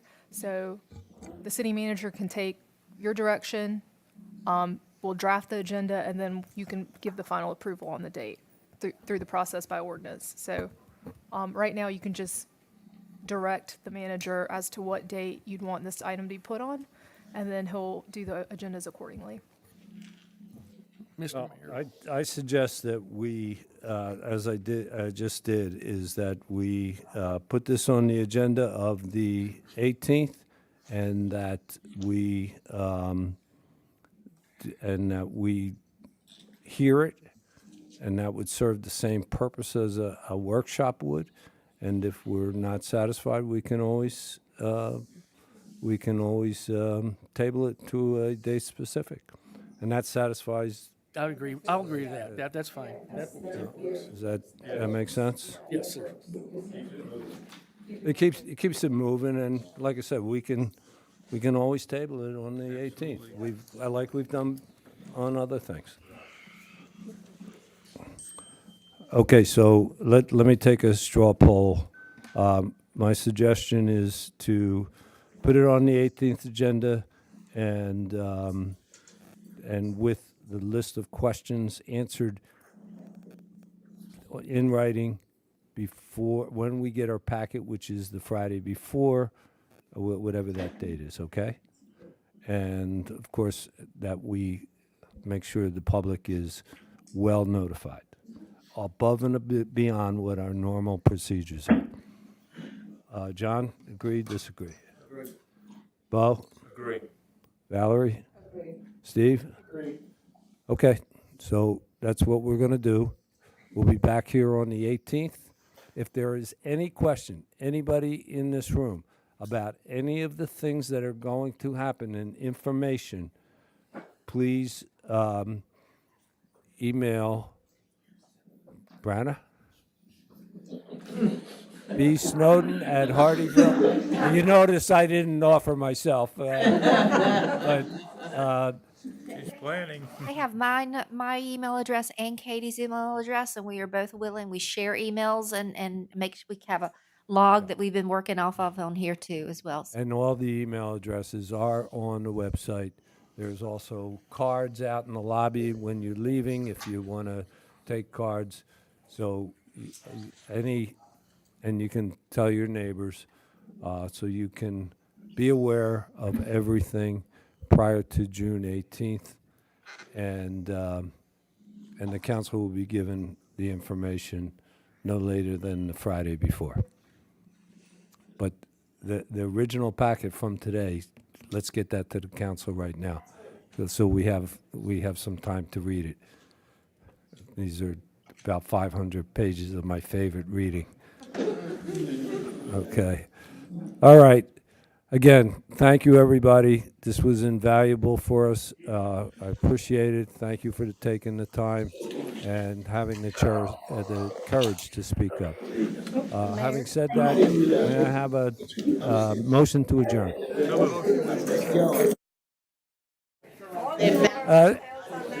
Do we have a second?